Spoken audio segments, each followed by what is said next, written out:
Committee on Homeland Security will come to order. Without objection, the chair may declare the committee in recess at any point.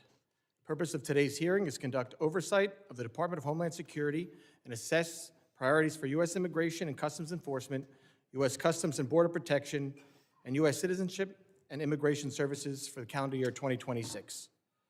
Before we get started, I'd like to remind the members and the public of the rules of decorum. These issues we are debating are important ones that members feel deeply about. While vigorous disagreement is part of the legislative process, members are reminded that we must adhere to established standards of decorum in debate.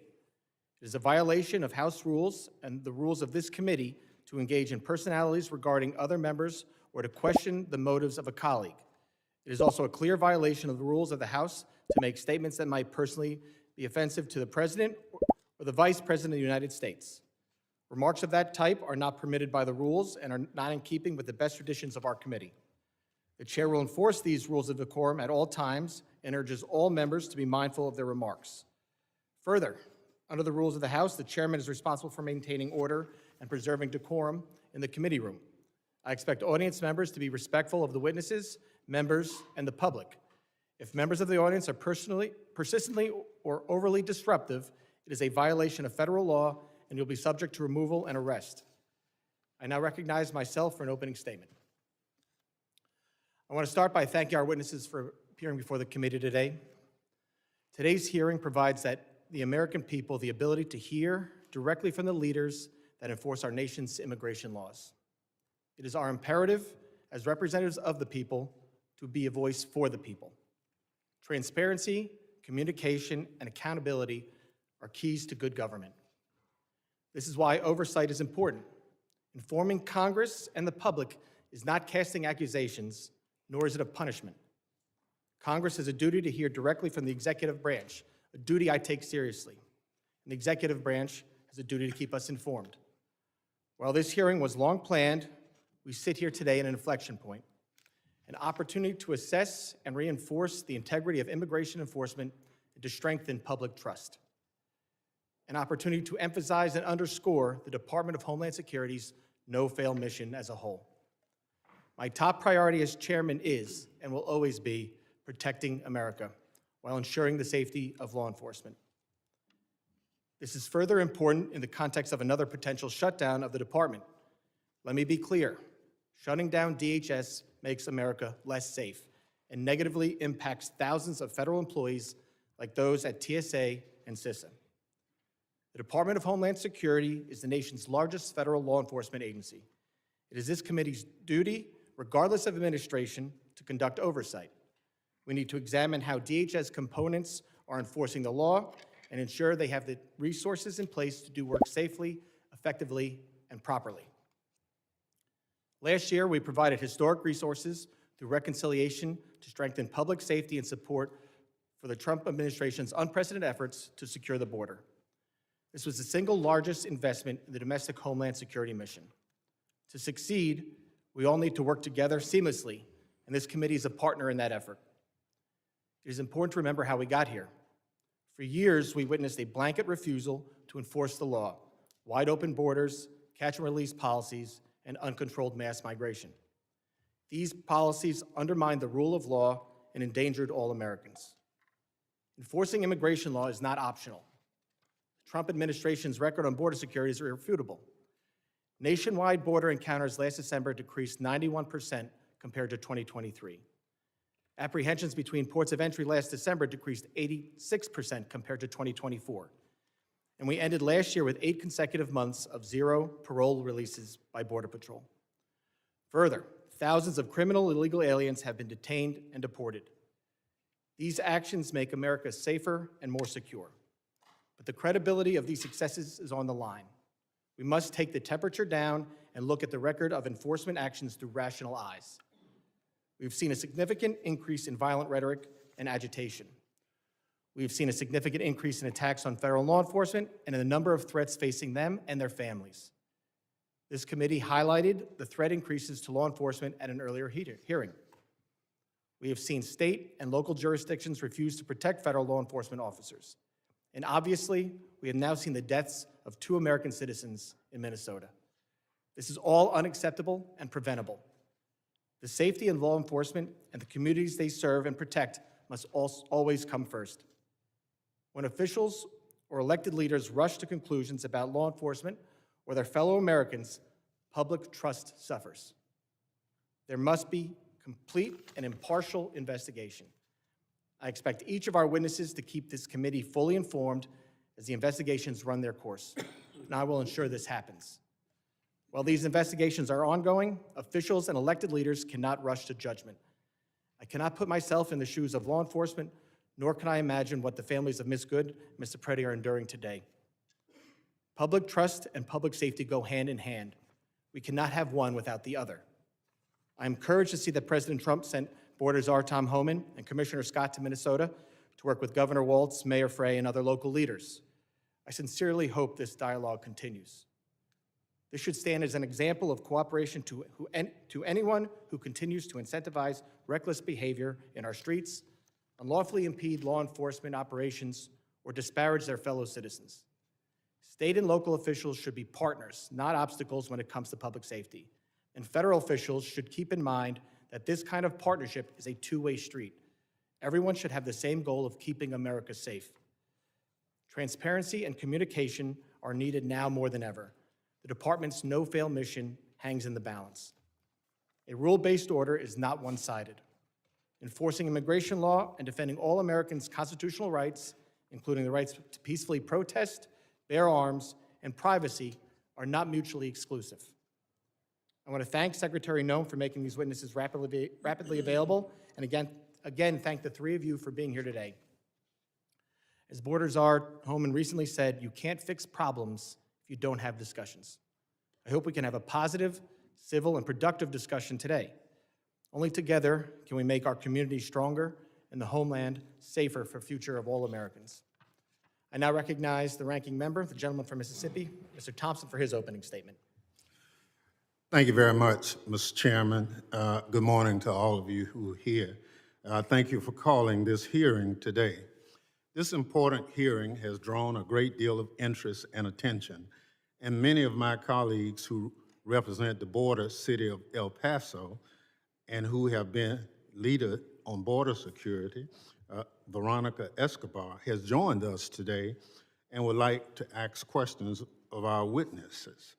So, Mr. Chairman, I ask unanimous consent that the gentlewoman from Texas, Ms. Escobar, be permitted to sit with the committee and question today's witnesses as we have afforded that to other individuals in past hearings. Well, I thank the gentlewoman for their interest in today's important hearing. As I previously informed both the majority and minority, committee will not be entertaining off-committee member requests. Therefore, I object.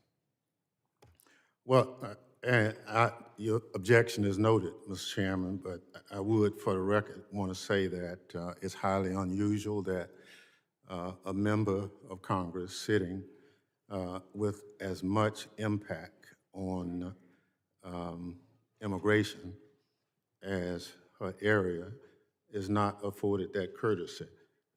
But you're the chairman, and that's your prerogative, as if it would be anyone else's. As the ranking member knows, we had many requests. This is a very important hearing. It is my duty to keep the wheels on this hearing and get actual answers on the record. I thank the gentlelady's interest. We had a lot of members who were interested in being here today, which is why we thought it would be best just to keep it for members of the committee. These gentlemen have repeatedly testified before many committees at the Capitol, and I'm sure other members will get the opportunity to do the same questioning. This is the Committee on Homeland Security. We had previously said we would not waive on members specifically for this hearing, and we're going to stick by that rule today. Thank you very much, Mr. Chair. May I say to Ms. Escobar, if there are questions you would like to have asked of these witnesses, if you will provide those questions to me or any other member of the committee, we'll be more than happy to transmit them. Thank you so much.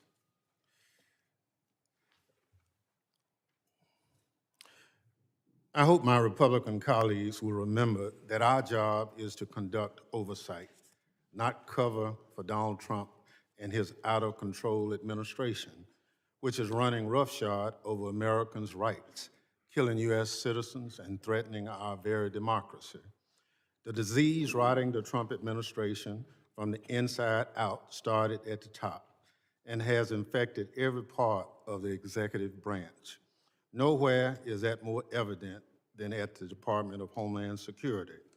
This hearing is just the start of a reckoning for the Trump administration and its weaponization of DHS against American citizens and the principle our country stands for.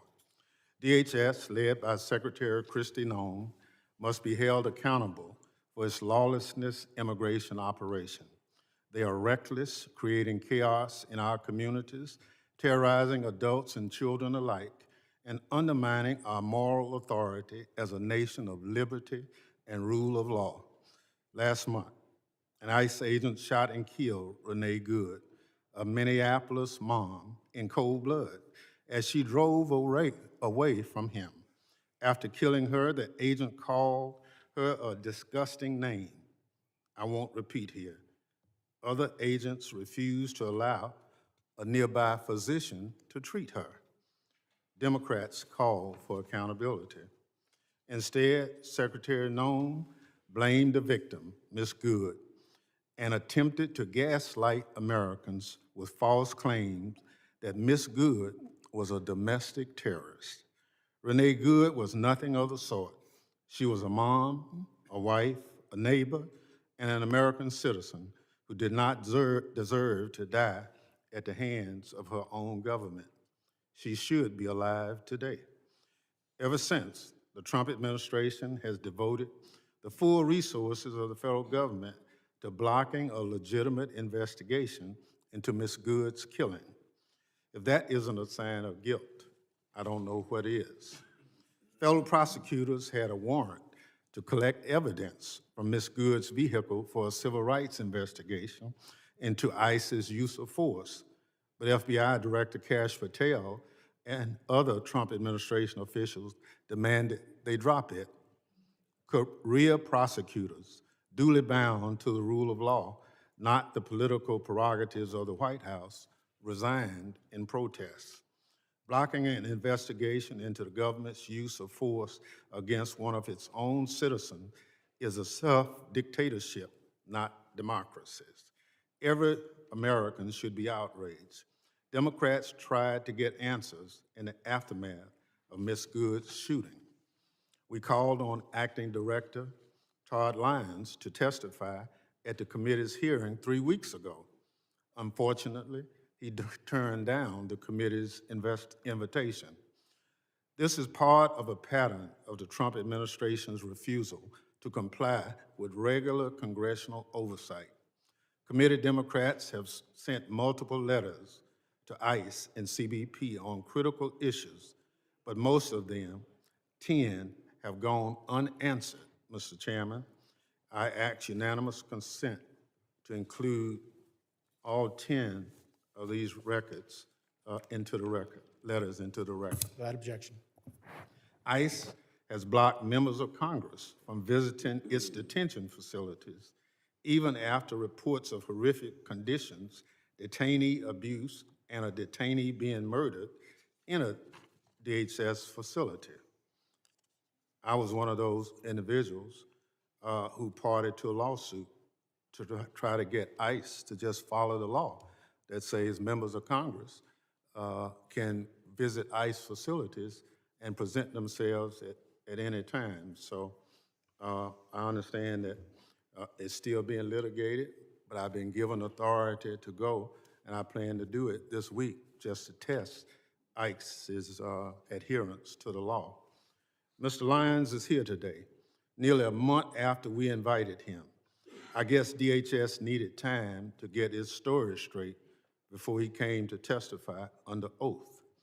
Fearing more violence from federal law enforcement, Democrats have also called on DHS to rein in immigration agents and their brutal attacks on Americans immediately following Ms. Good's murder. but DHS ignored our pleas. Instead, Greg Vino, who styled himself in Nazi attire and takes joy in deploying tear gas at Americans, continued to roam around Minneapolis with his masked gang, terrorizing people and violating their constitutional rights. And tragically, our worst fears were realized. Just days after the hearing, Mr. Lyons refused to participate in. CBP personnel shot Alex Preety, and he was face down on Minneapolis' sidewalk, killing him in broad daylight. In the video of the incident, a DHS agent can be seen cheering Mr. Preety's death. Americans watched the video in horror. Yet once again, Secretary Nome gaslit the public, made up a demonstrably false story about Mr. Preety and blamed the victim for his own death. Mr. Preety was a law-abiding U.S. citizen and a VA nurse who dedicated his career to caring for our veterans. Mr. Chairman, at our last month hearing, I asked for a moment of silence in the memory of Renee Good. Today, with great sadness about another American killed at the hands of DHS, I ask that the committee observe a moment of silence in honor of Alex Preety.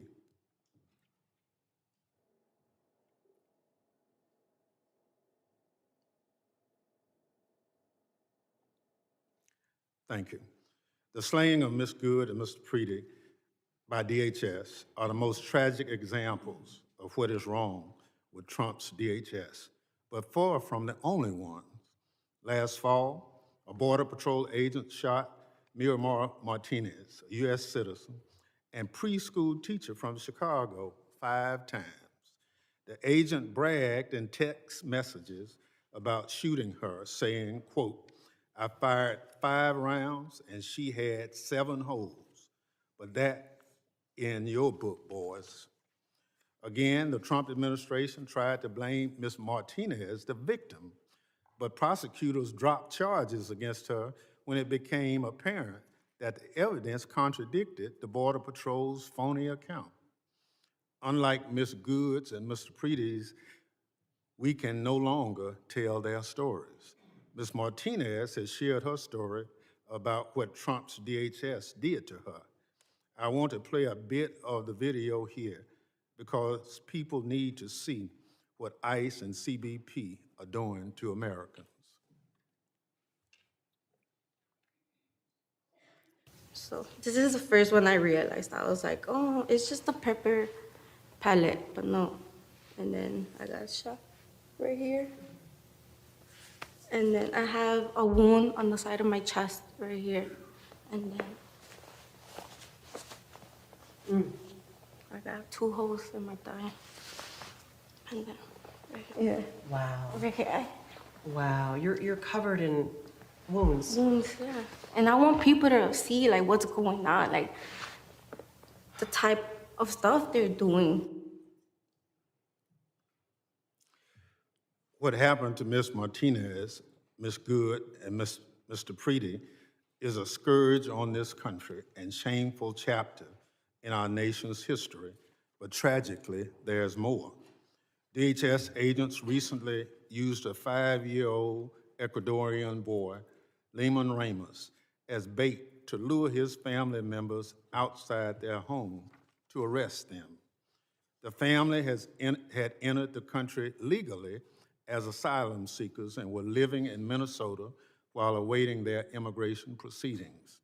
DHS sent the little boy and his father to detention in Texas for over a week. Thankfully, a judge ordered him released, slamming DHS for its, and I quote, "incompetently implemented deportation campaign." Incompetently implemented deportation campaign is putting it nicely, especially as it relates to small children. More apt in the Bible, quote from John 11, chapter 35th, referenced at the end of the judge's opinion, Jesus wept. DHS personnel are now forcing their way into private homes without a judicial warrant in violation of the Fourth Amendment.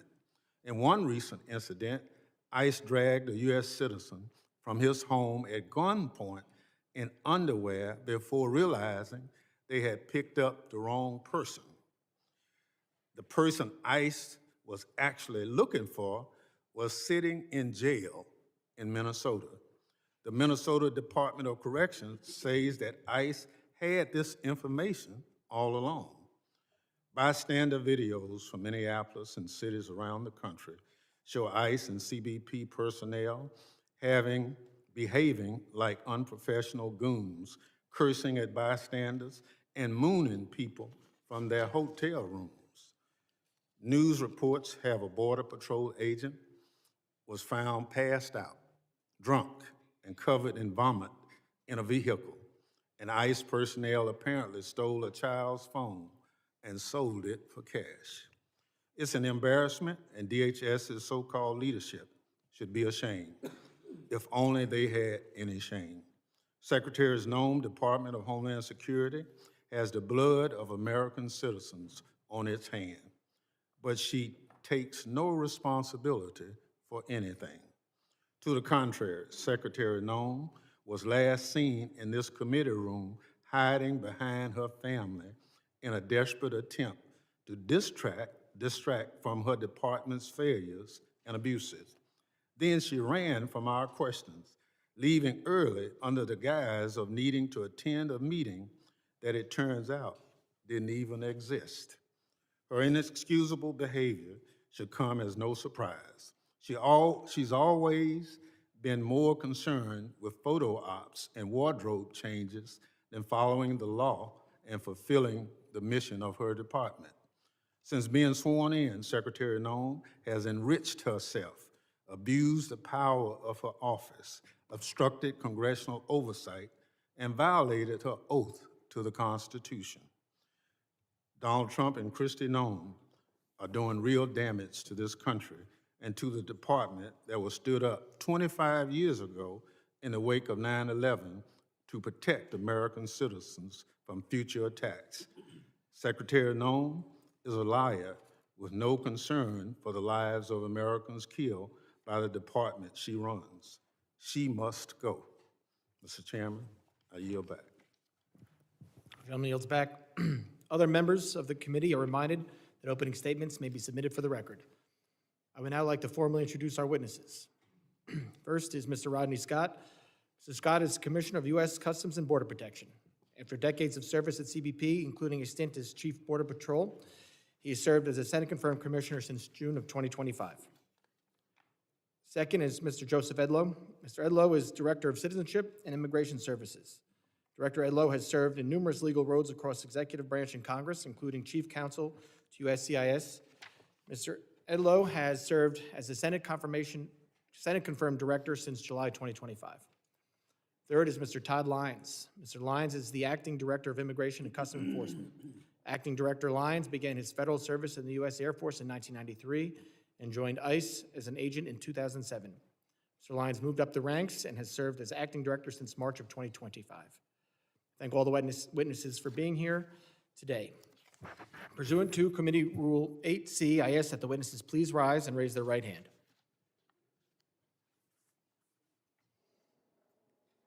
Do you solemnly swear that the testimony you will give before the Committee on Homeland Security of the United States House of Representatives will be the truth, the whole truth, and nothing but the truth, so help you God? Let the record reflect that the witnesses have answered in the affirmative. Thank you, and please be seated. I now recognize Commissioner Scott for 5 minutes to summarize his opening statement. Chairman Garbarino, Ranking Member Thompson, members of the committee. Thank you for the opportunity to appear here before you today. I'm honored to represent more than 67,000 dedicated men and women of U.S. Customs and Border Protection who are tirelessly protecting this great nation every single day by simply trying to make sure we know who and what is entering our homeland. Border security is national security. Law enforcement personnel that selflessly provide this service to America increasingly perform under difficult conditions and intense public and political scrutiny. But these brave men and women deserve our gratitude and thanks. It's my privilege to be here today joining my colleagues from Immigration and Customs Enforcement and Citizenship and Immigration Services. Our agencies work in partnership to secure the homeland and uphold the integrity of our immigration system. CBP has spent the last year rebuilding what was an intentionally broken border. As I informed Congress in 2021 and again in 2023, the open border policies of the Biden administration all but eliminated any meaningful border and it replaced it with a porous geographic line defined by record-high encounters with illegal aliens, overwhelmed facilities, and a workforce that was stretched so far beyond their capabilities that hostile nations and the cartels exploited our border at will. That all changed on January 20th, 2025, under the leadership of President Trump. We have now implemented effective policies, established unified priorities and objectives across all federal departments, and empowered our workforce to do their jobs by simply enforcing the laws that already exist. We have imposed consequences for those who break our laws, the laws that this body enacted. And today, the United States, because of these efforts, enjoys the most secure border in our nation's history. But this progress did not happen by accident. It's a result of a comprehensive approach to border security. We ended catch and release, we prioritized detention and removal authorities, and we sent a clear message that illegal entry into the United States will not be tolerated. And the numbers speak for themselves. We have achieved record low illegal crossings between ports of entry. Border Patrol apprehensions along the southwest border totaled over 90,000 for the entire year. That's a number that used to represent a single month under the Biden administration. Daily encounters have dropped by 95%, averaging about 250 per day, compared to 5,000 a day during the Biden administration. Our increased enforcement also resulted in the seizure of over 617,000 pounds of illicit narcotics. That's nationwide, an 8% increase over the prior year. This included nearly 11,000 pounds of fentanyl and more than 186,000 pounds of methamphetamines. This is what having a secure border looks like. None of this would have been possible, though, without the vision and leadership of President Trump and the historic investments made in border security.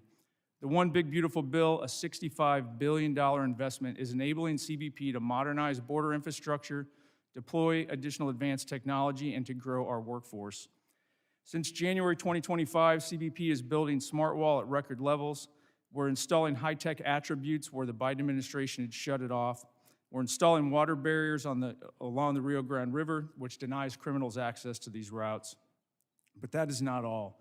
We're investing in technology at our ports of entry, non-intrusive inspection equipment, biometrics, and advanced surveillance to improve our ability to know what's coming into this country, the land, air, and sea, at and between the ports of entry. CBP's workforce is without a doubt the greatest asset that we have. The One Big Beautiful Bill is investing historic amounts of money in recruitment, hiring, and retention, and training to ensure that we have the most highly qualified and capable law enforcement professionals securing our border. Due to the collaboration across all federal departments, the resultant record low encounters, CBP has been able to surge resources to support ICE's targeted enforcement operations across the nation.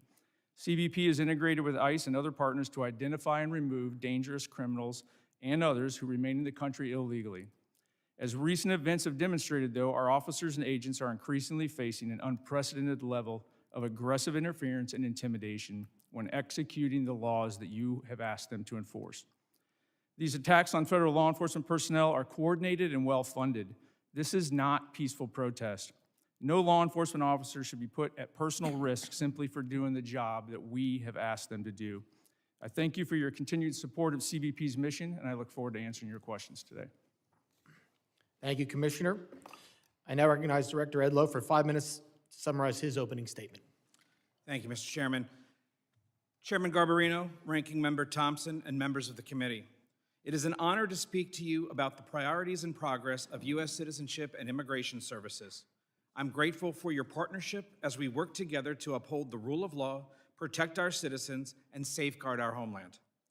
Let me begin by expressing my appreciation to President Trump for his trust in me and to Secretary Noem for her leadership at the Department of Homeland Security. I'm proud to serve alongside a workforce that's deeply committed to advancing the President's agenda, protecting our communities, and restoring integrity to America's legal immigration system. As Director of U.S. Citizenship and Immigration Services, My vision has been straightforward and clear. Restore accountability to our immigration system and ensure that it serves the interests of the American people first and foremost. Today, I want to highlight some of our most significant accomplishments: ending the exploitation of immigration programs, putting American workers first, protecting our communities from public safety threats, protecting national security, and combating immigration fraud. Fraud isn't just a paperwork issue. It's a national security and public safety concern. Often those who wish to do us harm exploit weaknesses in our system. Over the past year, USCIS has made nearly 33,000 fraud referrals to law enforcement, a 138% increase over previous years. We conducted thousands of site visits to homes and workplaces and thousands of social media checks to ensure aliens aren't espousing anti-American sentiment. Moreover, our fraud detection and national security team completed over 21,000 investigations, identifying fraud in approximately 65% of those cases. In Operation Twin Shield in Minneapolis-St. Paul back in the fall, we uncovered marriage fraud, visa misuse, and student visa abuses, leading to denials of immigration benefits, arrests, and removal proceedings. This work led to Operation Paris, where we continue re-examining thousands of refugee cases in Minnesota, conducting thorough background checks and in-person reviews. We've also strengthened our vetting policies. If someone falsely claims U.S. citizenship to get a public benefit or try to vote, we hold them accountable through denial of citizenship or loss of immigration status. We've tightened screening to determine whether claimed marriages and family relationships are legitimate. And we've changed regulations to employment authorization is no longer automatically extended. Now we require more frequent renewals so that we can vet aliens more frequently and ensure that they deserve to remain in the country. Additionally, we've taken action to end the exploitation of immigration programs. Mass humanitarian parole programs were being abused by the prior administration. So we've restored them to Congress's original intent, allowing those benefits on a case-by-case basis. Secretary Noem also ended decades of temporary protected status for several countries, returning the program to what Congress intended: temporary protection, not permanent status in the United States. Moreover, this administration is doing more to ensure the integrity of our elections. We enhanced the SAVE program so states can verify citizenship of those on their voter rolls more effectively. Since January 2025, we've processed over 58 million queries, and 27 states are participating. Additionally, federal agencies ran nearly 206 million SAVE queries last year to identify fraud and preserve public assistance benefits for lawful U.S. residents and citizens. We're also putting American taxpayers and communities and workers first. We affirmed that aliens should be self-reliant, not dependent on public assistance, and that their sponsors are liable for the cost of public benefits that they access. The Department of Homeland Security is also working to rescind the 2022 public charge rule, restoring our discretion to determine if an alien will rely on government assistance. We've proposed protecting American jobs by prioritizing H-1B visas for higher skilled, higher paid workers so that companies can't use those visas merely as a way to get cheaper non-citizen labor. We've also streamlined agricultural visa processing to better support American farmers. A major milestone was implementing the One Big Beautiful Bill, which added new fees for certain immigration processes. USCIS collects those fees, but only retains a small amount of the money, while the rest goes to other agencies and deficit reduction. Finally, protecting the American people is at the heart of everything we do. After the attack on 2 brave service members of the National Guard last November, Secretary Noem directed us to review immigration benefits for aliens from high-risk countries. In closing, U.S. Citizenship and Immigration Services is restoring integrity, accountability, and security to America's legal immigration system. These accomplishments reflect the dedication of our workforce and the transformative leadership of President Trump and Secretary Noem, both of whom have allowed USCIS to do the job it was created by Congress to do. We stand ready to continue working with Congress to protect the homeland and uphold the rule of law. Thank you, and I look forward to your questions. Thank you, Director Idlo. I now recognize Acting Director Lyons for 5 minutes to summarize his opening statement. Good morning. Chairman Garbarino, Ranking Member Thompson, distinguished members of the committee, thank you for the invitation to discuss the critical work U.S. Immigration and Customs is doing every day to carry out President Trump's agenda to keep America safe, restore order to our communities, and return the rule of law to this country. Under the leadership of President Trump and DHS Secretary Kristi Noem, the men and women of ICE have been empowered to do exactly what they're trained to do: arrest and remove illegal aliens and criminals from our communities. We are enhancing public safety, securing our national security, and finally restoring integrity to the immigration system that had been allowed to collapse. We have supercharged our partnerships with state and local law enforcement, empowering officers around the country through the 287G program to help ICE identify and remove criminal aliens. Those partnerships have increased more than 900% since President Trump took office, and our communities are safer for it. I am also proud of our agency's unprecedented hiring campaign that led to hiring of more than 12,000 officers and special agents in less than a year, and more than 222,000 individuals submitted applications. This expansion of a well-trained and well-vetted workforce will help further ICE's abilities to execute President's and Secretary's bold agenda. Before discussing our broader operations, I must address the situation in Minnesota and the dangers that ICE agents and officers face nationwide. While the investigations remain ongoing, I'm encouraged that some Minnesota officials are finally signaling the willingness to cooperate with ICE. But let me be clear, promises are not enough. We need action. In the wake of the unprecedented border crisis of the previous administration, ICE has stepped into the breach to enforce the law. This commitment has a cost. We are facing the deadliest operating environment in our agency's history. In fiscal year 2025, death threats against ICE personnel increased more than 8,000%. Assaults on officers have skyrocketed over 1,400%.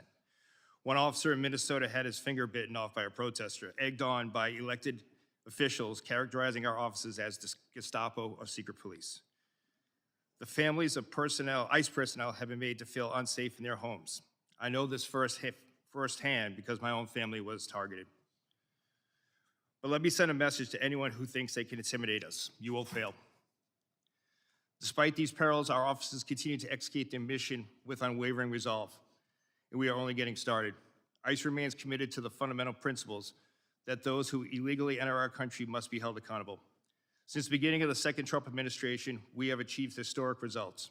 From January 20th, 2025 through January 20th, 2026, ICE has conducted nearly 379,000 arrests. Among those arrests were more than 7,000 suspected gang members and over 1,400 known as suspected terrorists. The President tasked us with mass deportation, and we are fulfilling that mandate. Thanks to the resources provided by this Congress, we are ramping up detention capabilities and removal flights daily. In the last year alone, we conducted over 475,000 removals. It's a brutal reality that criminal immigration today is organized by sophisticated, ruthless, transnational criminal organizations. These include cartels and transnational gangs President Trump has rightly designated as foreign terrorist organizations. The only way to defeat them is to destroy their revenue. Within Homeland Security investigations, our special agents are delivering critical outcomes in the fight against transnational crime. We are seizing fentanyl before it kills our children and dismantling the networks that poison our communities. In FY25 alone, we seized more than 2.5 million pounds of narcotics, a 50% increase from the previous year and a critical blow to transnational organization groups everywhere. HSI criminal arrests are at the highest point in history. However, our approach is just not about enforcement. It is about restoring order and dignity to the human beings sold alive by smugglers and exploited by these TCOs. In August 2024, the DHS Office of Inspector General released a report that concluded that more than 291,000 unaccompanied alien children out of nearly 450,000 transferred from DHS to HHS custody were simply lost by the system. We are talking about children exploited in factories, abused in sexual trades, and living as indentured servants on American soil. HSI is leading the charge to find them. We have conducted more than 71,000 field engagements to locate children, verify sponsor legitimacy, and uncover criminal activity related to exploitation. Since February 2025, ICE has arrested more than 500 criminal sponsors of these offenses, including sexual exploitation and forced labor, dismantled more than 2,400 human smuggling operations, and along with our federal partners, located more than 145,000 children. To further ensure TCOs can never threaten our nation again, President Trump dedicated the establishment of the Homeland Security Task Force. The Homeland Security Task Forces represent the most aggressive and coordinated attack on TCOs in history.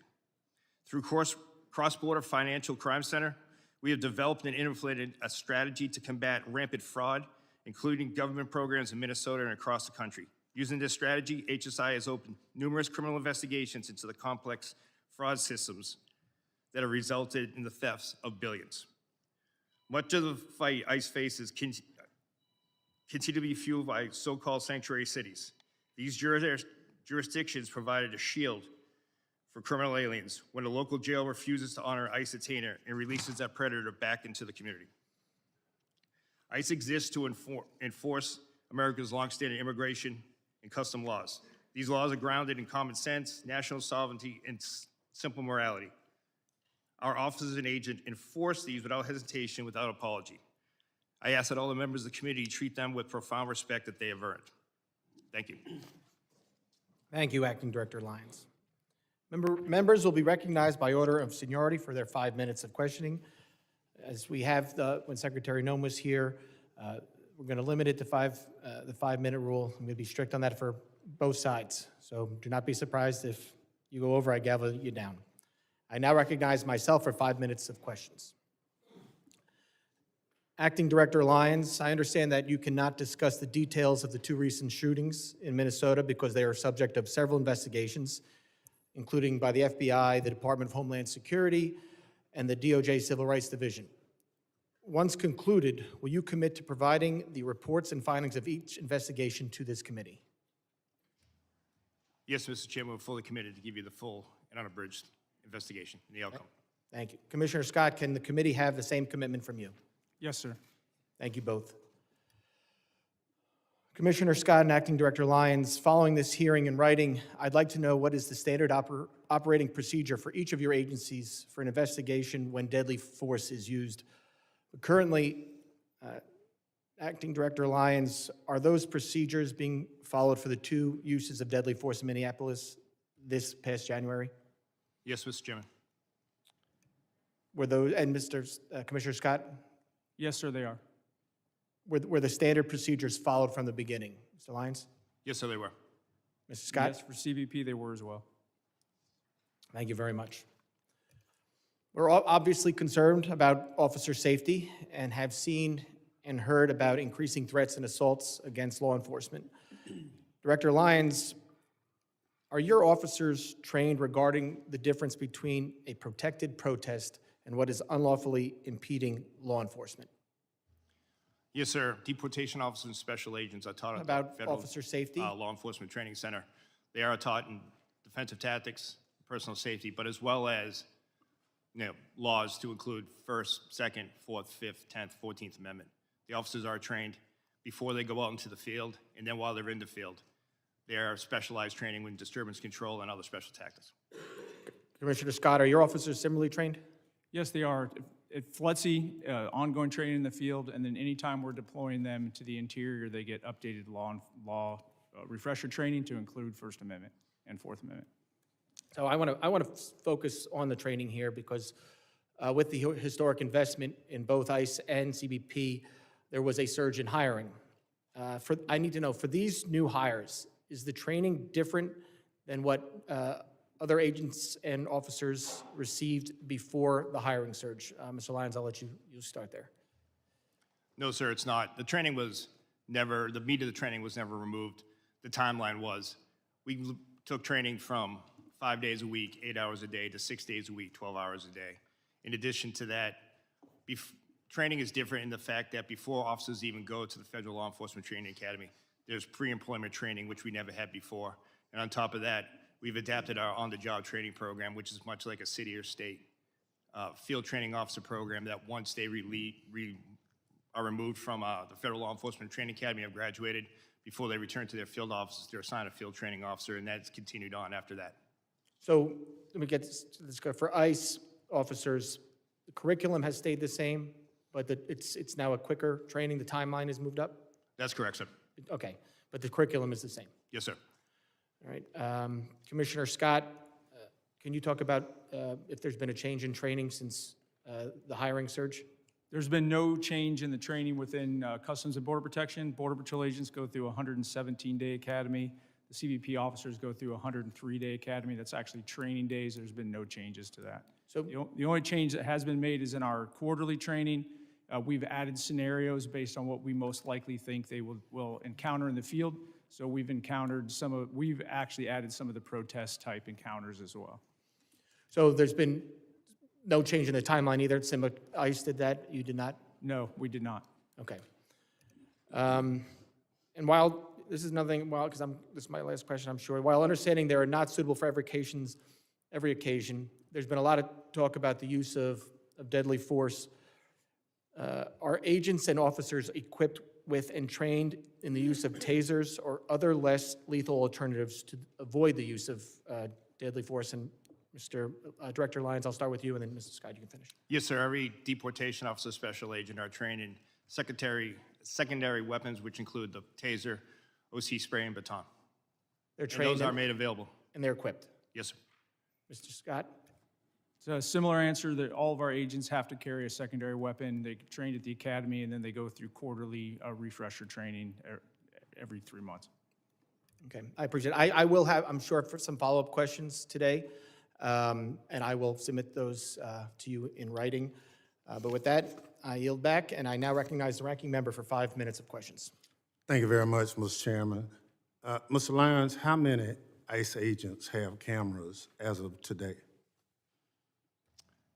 Sir, as of today, more than 3,000 ICE officers have cameras that are active in the field, with another 6,000 being deployed, sir.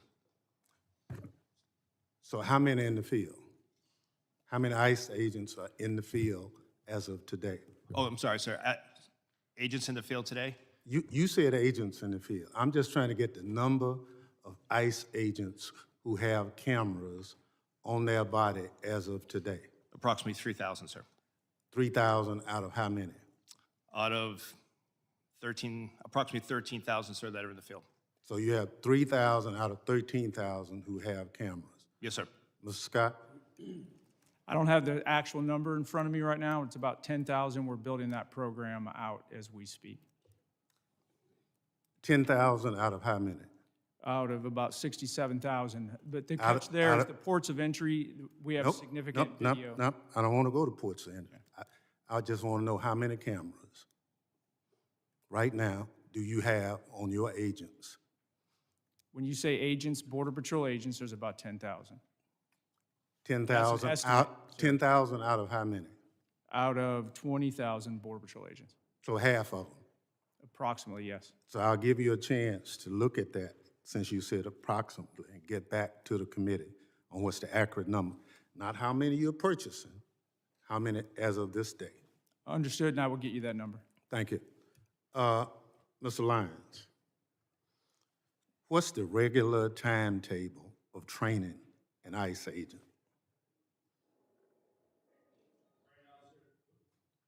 Sorry about that, sir. Right now, the training is approximately 47 days at the Federal Law Enforcement Academy. Overall training is about 3 months, sir. So you went from 3 months to 47 days. No, sir, the whole total training, to include the pre-employment training and then the OJT program, is 3 months. And 47 days in the Federal Law Enforcement Training Academy. So they go to Flexi for 47 days or for 3 months? No, sir, you asked for the total training time. The total training time now is a combined 3 months, sir, with 47 days at the Federal Law Enforcement Training Academy. So you didn't reduce the timeline for any of the ICE agents to come on board? We reduced the timeline for the previous certified federal law enforcement officers or special agents, where we went to the ones who are already trained in firearms and defensive tactics and criminal procedure. We adapted to a shorter program so they would just have the extensive Immigration Nationality Act training, immigration law, and ICE-specific training. So if you hired somebody for ICE today, how much training would they receive before they become a full-time agent? So for a person off the street who has never been a law enforcement officer, they're looking at approximately 3 months of training, sir. And the 47 days is for who? That is for everyone that hasn't, who's never worked for ICE, sir. So you could have someone that's a Capitol Police officer. They would not have to go through extended training for when it comes to defensive tactics, firearms, et cetera. They would have to go through the rigorous immigration training, which unfortunately immigration law is just as confusing and long as tax code, which we have to ensure that we devote that extensive time to. Thank you so much. But Yes, sir. would you provide the committee with the timeline? Yes, sir. We will provide you. Some of us understand it's 47 days. Yes, sir. We will But provide you're you telling us it's 3 months. from the beginning, sir, when they go ahead and come on pre-employment training to the OJT program afterwards. But we will provide the committee with the full for Okay. each breakdown. For Mr. Lyons and Mr. Scott, over the past several weeks, the president has made a series of comments regarding the midterm election. The president has urged my Republican colleagues in Congress to nationalize elections. Now, are you involved in any planning on guarding precincts nationalized in this country as of today? Mr. Scott, No, sir. Mr. Lyons. No, sir. So there's no information, you've not been asked to start deploying people for areas anywhere? No, sir. Well, thank you very much. Mr. Lyons, I'll get it in writing, Mr. Chairman. I'm going to follow your directions on this. Gentleman yields back. Thank you, Ranking Member. I now recognize the gentleman from Texas, Mr. McCall, for 5 minutes of questions. Thank you, Mr. Chairman. A decade ago when I chaired this committee, Mr. Thompson and I passed a bill to authorize ICE into law. It was a bipartisan effort. It passed the House overwhelmingly, both Republican and Democrat. A decade later, here we are. The Dems have called to abolish ICE. Now they're trying to shut it down. So what has happened in that 10 years? Let's go back to the last 4 to 5 years. What happened in this country and at the border? As someone who lives in a border state of Texas, we saw the most dangerous, wide open border that I've seen in my 22 years in Congress. 10 to 12 million people, and that's what we know about. I think it's far greater, came into this country. Many of them dangerous, violent criminals, some known or suspected terrorists, which I find extremely dangerous. That's why I served as an impeachment manager for Mayorkas, because he violated federal law. The federal statute says, as a former federal prosecutor, I know this, shall detain aggravated felons. What did Mayorkas do? He told his agents, that's discretionary. You can release them. As a result, we had tens of thousands of aggravated felons left on the streets of America to roam freely, not to mention the human and sex trafficking of children, Mr. Lyons, as you pointed out. So what is the administration trying to do? They're trying to remove a public safety threat from the United States of America. That is their job. Restoring public safety should be the #1 priority. And one of the problems here, as I examine it, is that Minnesota, Minneapolis in particular, is a sanctuary city. What does that mean? That means that it's a magnet for illegal. They're protected under the current situation because state and locals will not cooperate with federal law enforcement. In fact, Mr. Lyons, is it not true that they were not honoring ICE detainers that were put on dangerous felons in prison so that you could remove them from the United States? That is correct, sir. The detainees were not honored at the local level in Minneapolis. This is the #1 violation. In addition, the rhetoric on the left led to over 1,000% increase in assaults on ICE officers, an increase of over 8,000 of death threats to them. All this created a perfect storm for our officers being thrown into this situation. And then Agent Bovino came into the picture, and I would argue, in fairness, that he escalated the situation by the way that was handled. Your officers are not trained to effectuate crowd control. They are trained to move in surgically, go in and remove these dangerous, violent criminals from the United States of America. I've called for de-escalation after the 2 deaths, the 2 shootings that took place. I believe that these roving patrols should be done at the border rather than in the major cities of the United States. So when the president decided to remove Agent Bavino and put in Tom Homan, who I've known for years, a consummate professional, law enforcement professional, I commended the president. And what has been done since Mr. Homan came into the job? We now have targeted law enforcement operations. He is returning to the original mission of ICE. He is working with state and locals to do the crowd control. He is getting them to honor the ICE detainers. He is also getting the body cameras put on them. And the roving patrols, in his words to me, should be done at the border, not in major cities. My question to you, Mr. Lyons, is Mr. Homan now, are his operations in Minneapolis now bringing the situation under control? So we've seen a de-escalation in the fact that the protests, while they still go on, have subsided, and ICE has been allowed to do their targeted, intelligence-driven enforcement operation. Just the other night, local authorities arrested 54 protesters at the local level where ICE officers did not have to be engaged in that. My final question to you, do you believe the model that Mr. Homan is now setting in Minneapolis should be a model for the nation? Gentleman's time is If expired. I could allow the witness to answer. I understand that, but I'm holding. I'd it like to on the 5 minutes. record an answer, Mr. Chairman. Do you agree that Mr. Homan's model is one for the nation? Gentleman's time is expired. Yes or no? I now recognize the gentleman from California, Mr. Swalwell, for 5 minutes. A couple nights ago, I met with a woman who works as a cashier at a grocery store, and I told her I was coming to see you, Mr. Lyons, and she said, will you ask him, and she didn't want to give her name. She was terrified to give her name. But she said, when I get off my shift around midnight and I walk through the parking lot to my car, she said, if somebody rolls up in an unidentified van and gets out wearing all black and their face is covered and they don't have any identification and they ask me to get into the van, how do I know who they are? How does she know, Mr. Lyons? How does she know if they're an ICE agent or bad guys?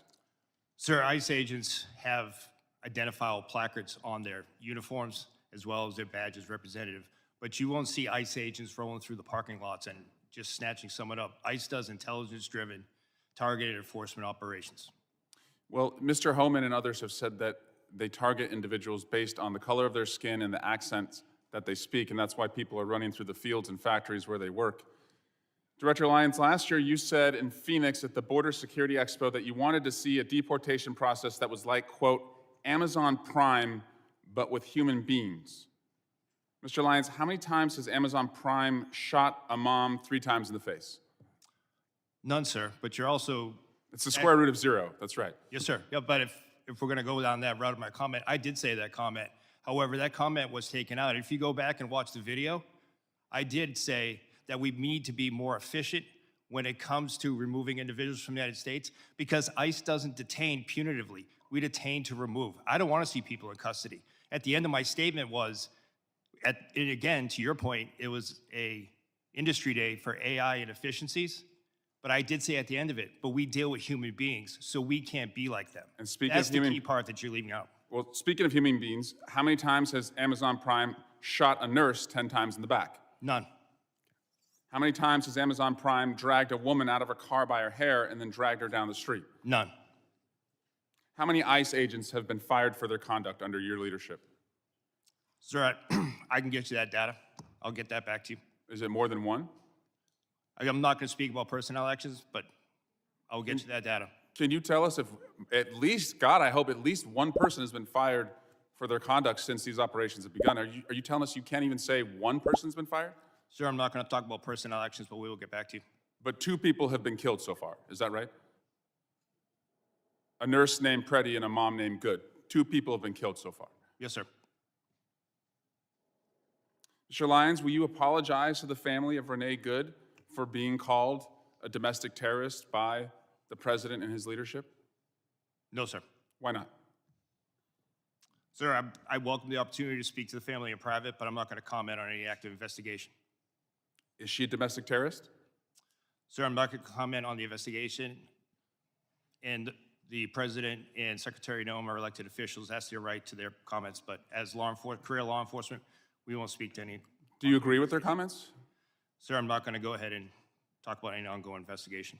Will you apologize to the family of Alex Preddy for also being called a domestic terrorist? Sir, again, I'm not going to speak to any ongoing investigation. Mr. Lyons, your staying to lead ICE is a decision.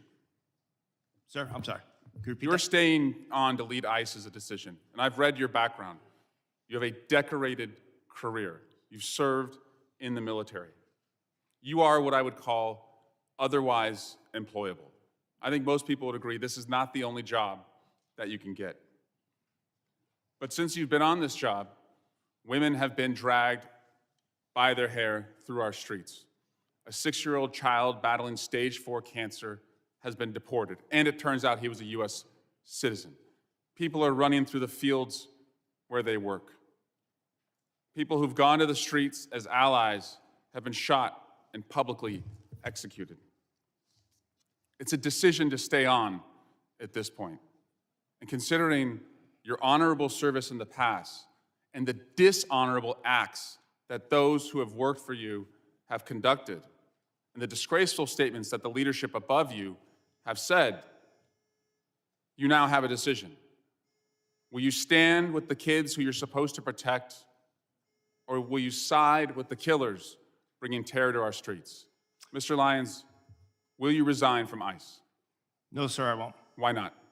Because, sir, that child that you're showing right there, the men and women of ICE took care of him when his father abandoned him and ran from Gentlemen's law enforcement. time has expired. You never should have gone into Gentleman's time custody. has expired. I recognize the gentleman from Mississippi. Yield Mr. Guest for 5 minutes. Thank you, Mr. Chairman.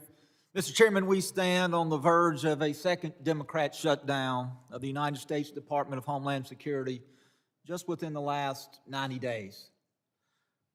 The Department of Homeland Security employs 260,000 men and women across 22 different agencies. Those agencies include 63,000 men and women who work for CBP, 60,000 who work for TSA, 22,000 for FEMA, 18,000 who works for USCIS, almost 50,000 civilian and military employees with the United States Coast Guard, 7,800 Secret Service employees, 2,500 CISA employees, and over 8,000 agents and analysts with the Department of Homeland Security investigation who perform a crucial function to protect and serve this country. This second government shutdown, led by my friends on the Democrat side of the aisle, will leave our country less safe. Don't just take my word for it. Let's look at the words of the Biden administration. President Biden and Kamala Harris, Department of Homeland Security, in September of 2023, as the nation faced a potential government shutdown, they issued a fact sheet. That fact sheet is entitled "The Impact of Government Shutdown on the DHS Workforce." This fact sheet says this. It says DHS workforce is comprised of extraordinary public servants who safeguard this nation. It goes on to say any lapse in federal funding would disrupt this vital work, leaving Americans less safe as a result. Those working without pay include law enforcement, conducting such acts as seizing illegal narcotics like fentanyl, combating child exploitation and child predators, identifying and arresting human trafficking, responding to natural disasters, preventing cyber attacks, and protecting U.S. government leaders.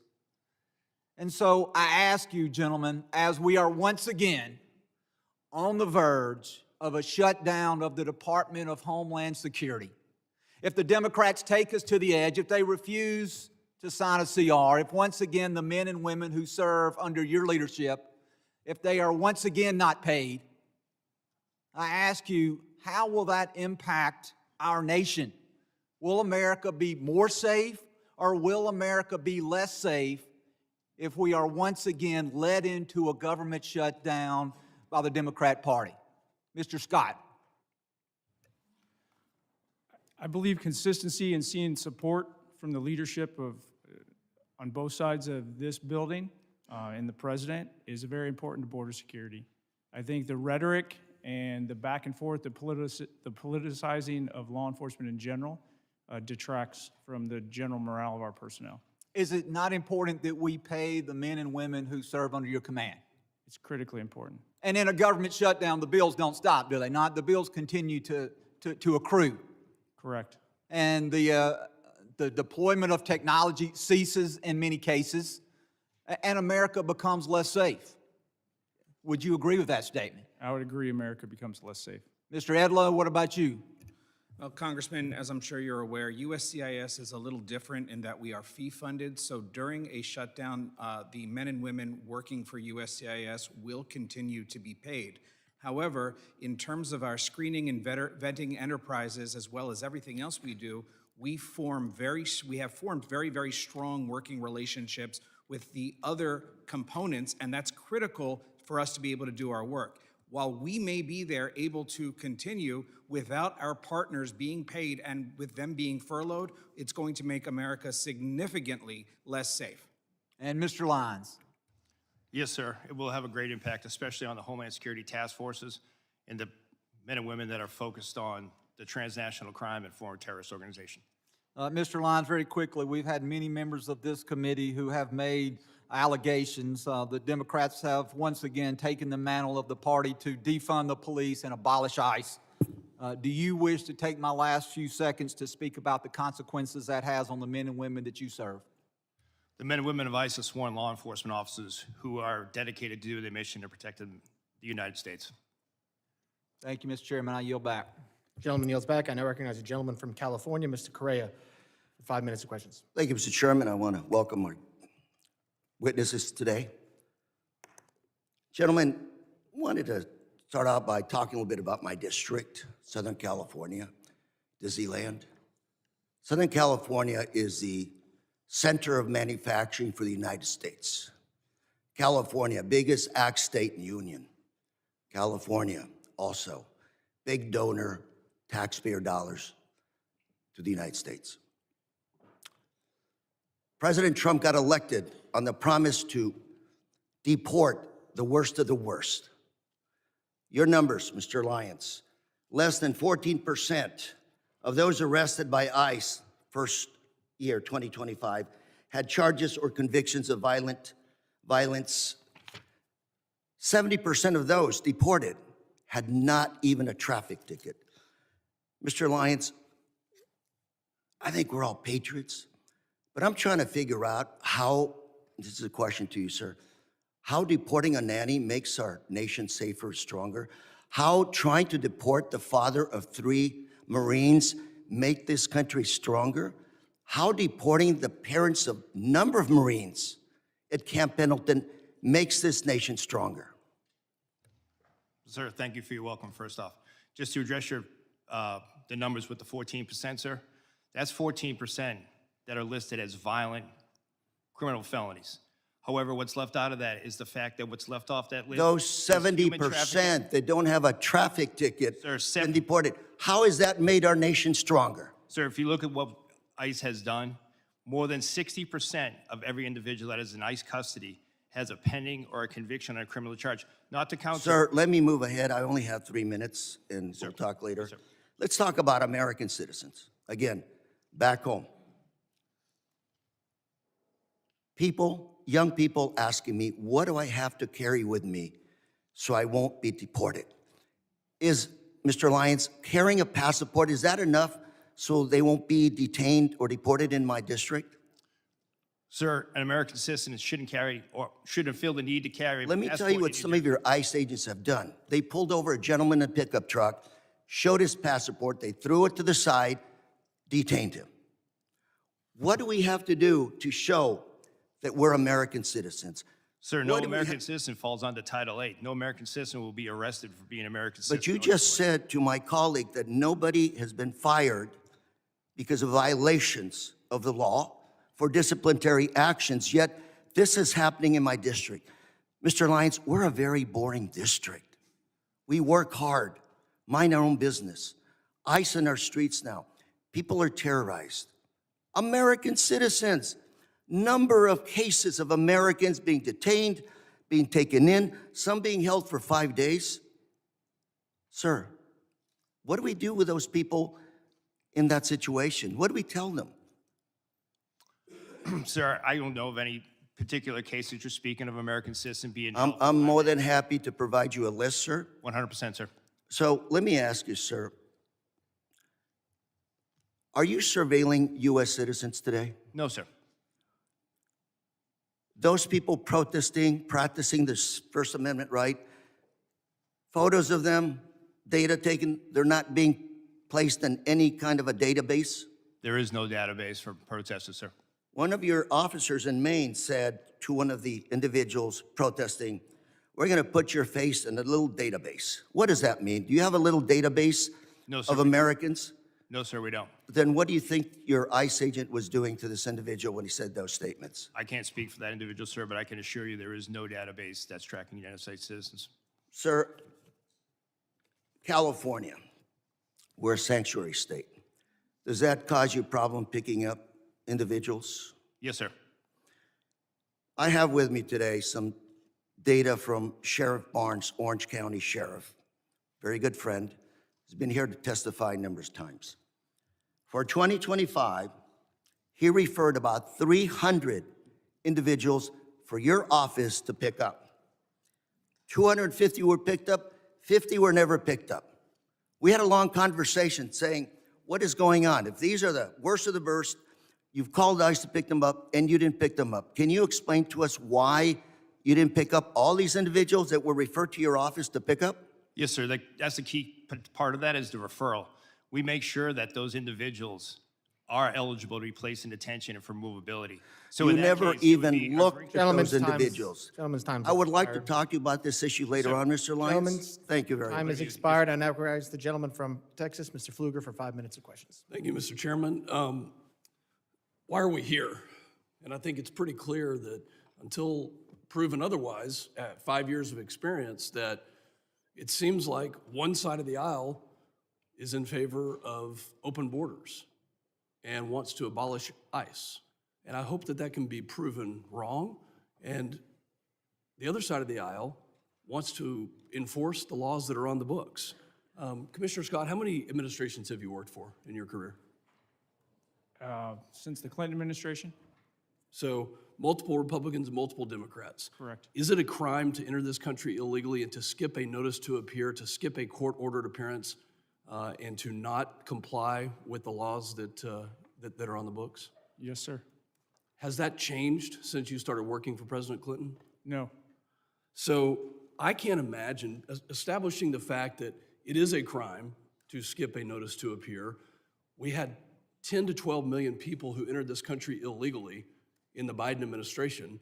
As a conservative estimate, there are sanctuary cities all throughout the United States who have said, we will not comply with federal laws. That's why we're here today.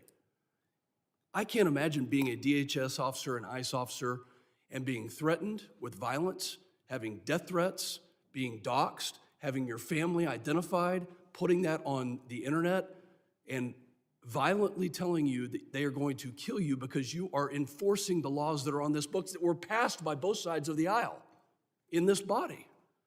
Director Lyons, how many of your agents are being doxxed, threatened, or harassed? We've had over 8,000% increase on death threats. You know, I'm in the middle of working a bipartisan domestic terrorism working group with another member on this committee. There is a group called Defend 612 that has come out with tactics, techniques, and procedures in Minneapolis to do things like encourage protesters to impede law enforcement, to push civilians towards legally and physically risky confrontations, to help mobilize a counter-protest, to coordinate strategies and trainings to aid illegal immigrants to avoid detention. Are you familiar with groups like this, Defend 612? Yes, sir. We have multiple groups around that in all 50 states. There's an article written by Christina Buttons, and I'd like unanimous consent to enter this into the record called Inside Minneapolis's ICE Watch Network. Chairman, I seek unanimous consent to enter. Without objection. This article talks about these tactics, techniques, and procedures that put your law enforcement agents and your agents at risk. What is different about Minneapolis? What kind of coordination have you received from the local police department that we don't see any of this in Texas? We've not seen, and there have been many ICE operations that have happened in Texas, but what's different from what you've seen in Minneapolis? Unfortunately, sir, in the beginning of the Minneapolis operation, we didn't see any cooperation at the state or the local level, whether it be from the Minneapolis Police Department or the Minnesota State Police, which led to ICE officers and agents, as well as our other federal partners, pretty much having to defend themselves from whatever impediment, riots, or protests. Were they told by local elected officials not to cooperate? Yes, sir. Is that because they're a sanctuary city? I'm assuming that's in what it is, part- sir, but I can't speak to the mind of those elected officials, but they were ordered not to stand down. How did it make you feel as somebody who carries out the laws that this body has passed when you hear the mayor of Minneapolis say F ICE? Oh, sir, I mean, from a morale standpoint, it hurts us to the fact that for decades, and I've worked since President Bush, ICE has always been in Minneapolis. We've always been in every major city and state. So it wasn't like it was a brand new thing. We've always been doing immigration enforcement. So that's demoralizing. Commissioner Scott, are you separating families? No. Tell me about when you served President Obama. Has anything changed in the policy of deportation? And how many people did President Obama deport? I don't have that number in front of me. Policies and how things are enforced do change. The laws have not changed. I believe what you're referring to is literally when someone is arrested, whether it's on immigration or whether it's a normal criminal offense, and they have children, we don't necessarily prosecute the children. But when someone's deported, if they want to take their children with them, they have that right. We do not separate them. I hope that the other side of the aisle will read this article on Defend 612 and look at the tactics, techniques, and procedures. And if this is domestic terrorism, where we have a group that's on signal that is calling out agents and doing things to interrupt, intercede, and prevent law enforcement from carrying out the laws that this body passed, that you'll have the courage to call it domestic terrorism if it is that way. And I yield back. Gentleman yields back, and I now recognize the gentleman from Michigan, Mr. Danadar, for 5 minutes of questions. Thank you, Mr. Chairman, and good morning to our witnesses. Commissioner Scott, did the ICU nurse, Alex Preddy, deserve to die? I cannot comment on an ongoing investigation, sir. Do you believe that he deserved to die? Should he be killed by your agents? I'm not going to comment on an ongoing investigation, sir, before it's concluded and all the facts are available. Do you agree with CBP Commander Bovino's statement that Alex Preddy was planning to massacre law enforcement agents? I'm not going to comment on an ongoing investigation, sir. Director Lyons, did Renee Good deserve to die? Sir, I can't comment on ongoing investigations. Director Lyons, do you agree with Secretary Noem and Vice President Vance's characterization of Renee Good as a domestic terrorist? Sir, I can't speak to their comments as that they are their own, but as an ongoing investigation, I can't speak to that. Director Lyons, what did your agents mean when he said, "You raise your voice, I erase your voice"? In the video just that we have seen, all of us have seen. Sir, I'm not aware of that video that you have, sir. I can't comment on what that officer has said.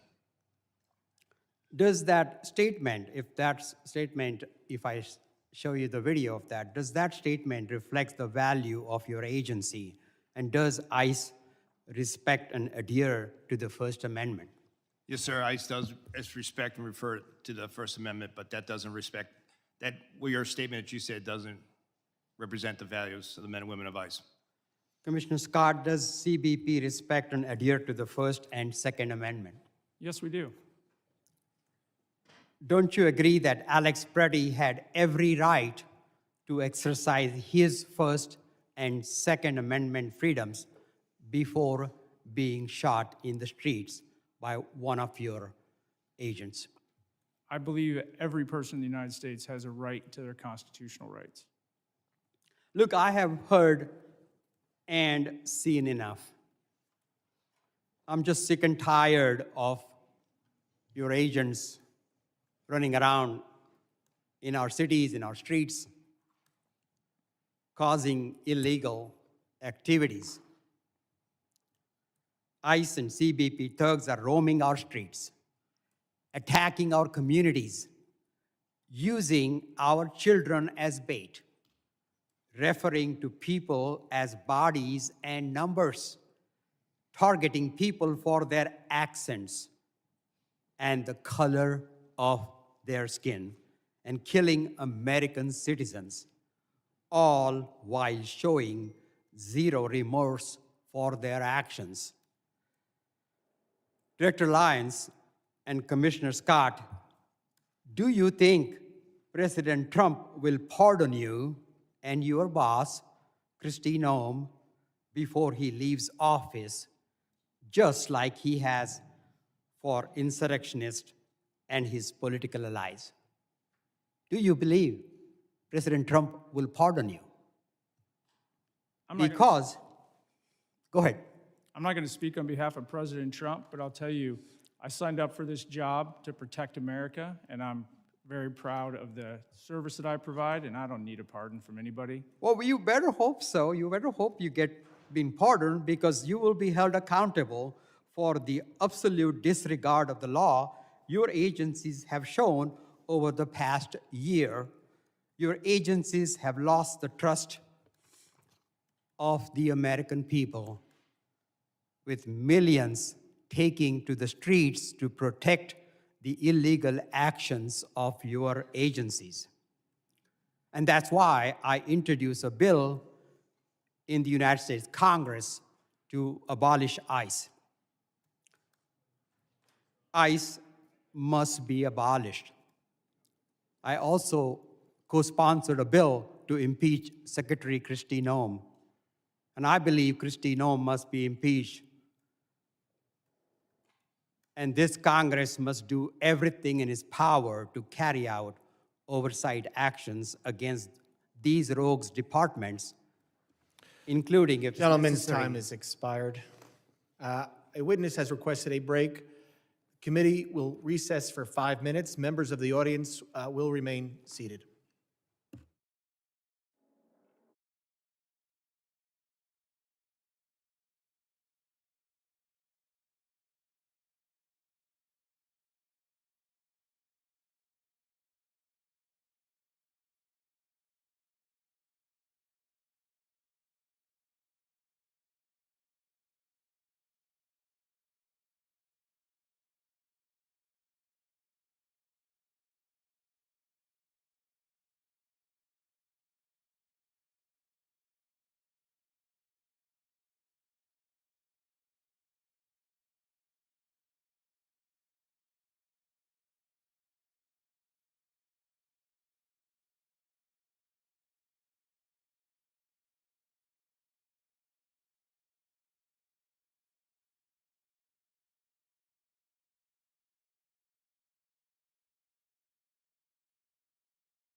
I was speaking to some agents that were deployed from Texas to Minnesota, just asking for the ground truth of what was happening. And one of the things that stood out to me is one of the agents said, Tony, it reminds me a lot of Fallujah.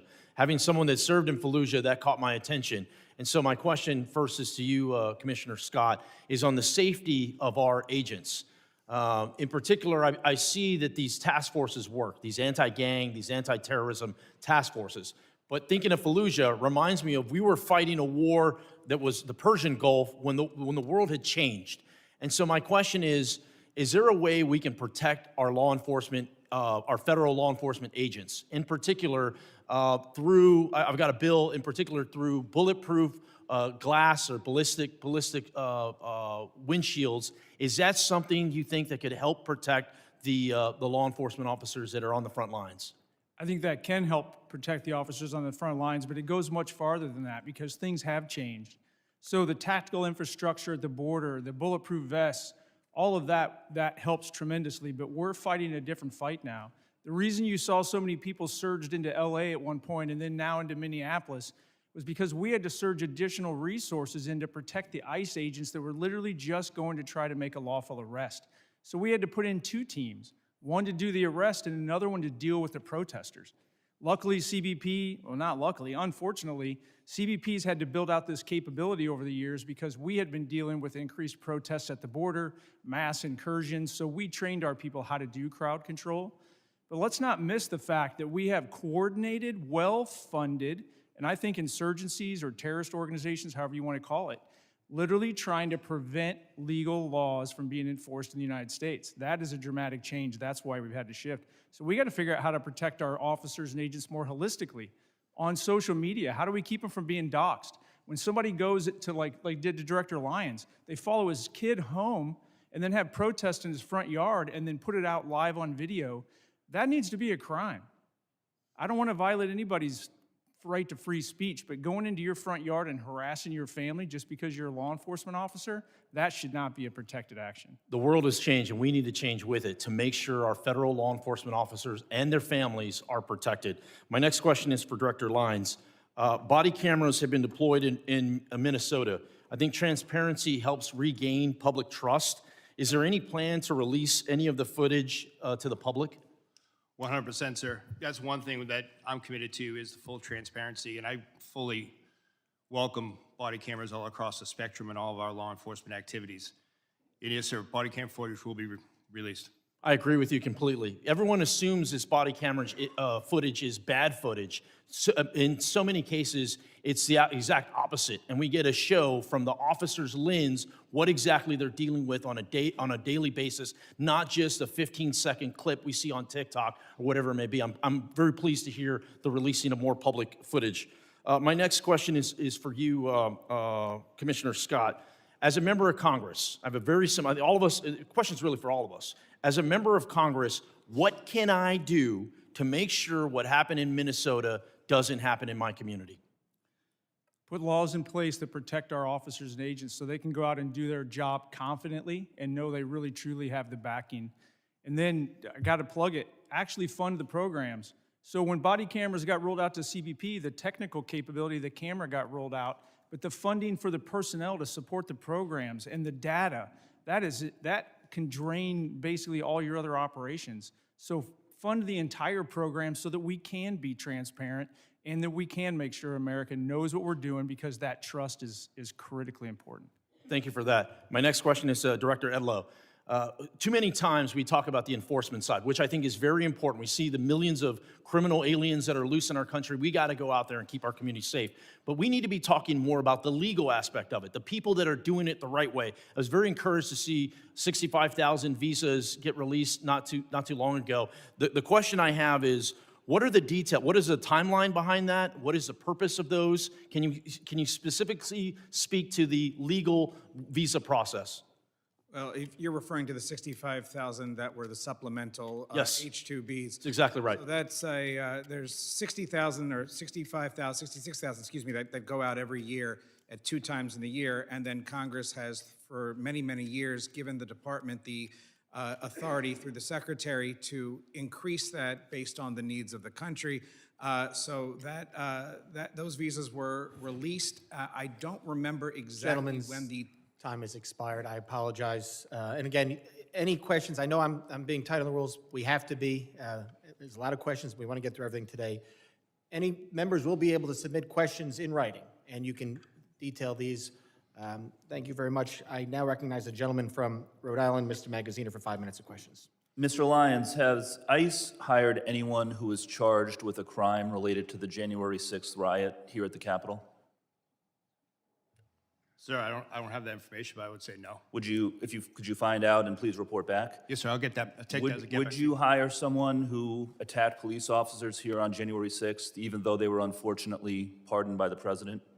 Sir, we take assault on law enforcement very serious, and we have a good, strenuous vetting program. I'm All right, sure. thank you.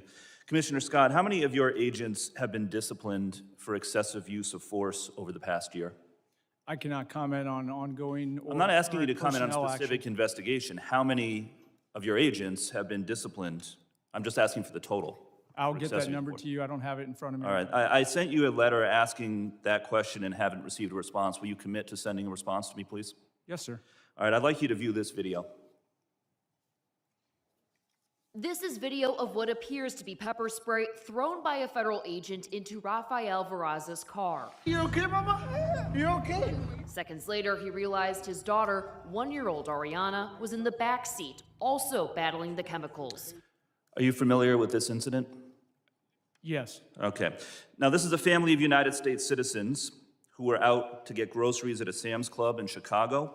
When they arrived, they could see that there was a chaotic operation in the parking lot. They turned their vehicle to leave, at which point your agents sprayed pepper spray out of their vehicle and into the driver's side window of the Verraz's family vehicle. Is it proper procedure to aim pepper spray into the window of a moving vehicle?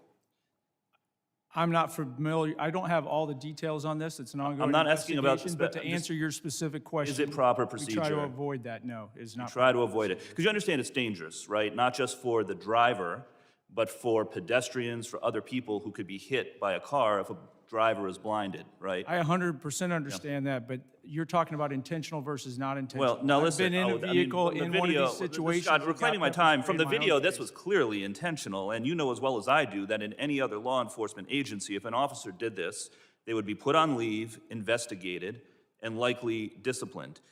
Were any of your agents ever investigated or disciplined for this incident? I'll have to get back to you on this incident. I believe it's still an So you don't ongoing know. investigation, but we have at least I'd 10 like to show open you cases. another video. This one is from Minneapolis.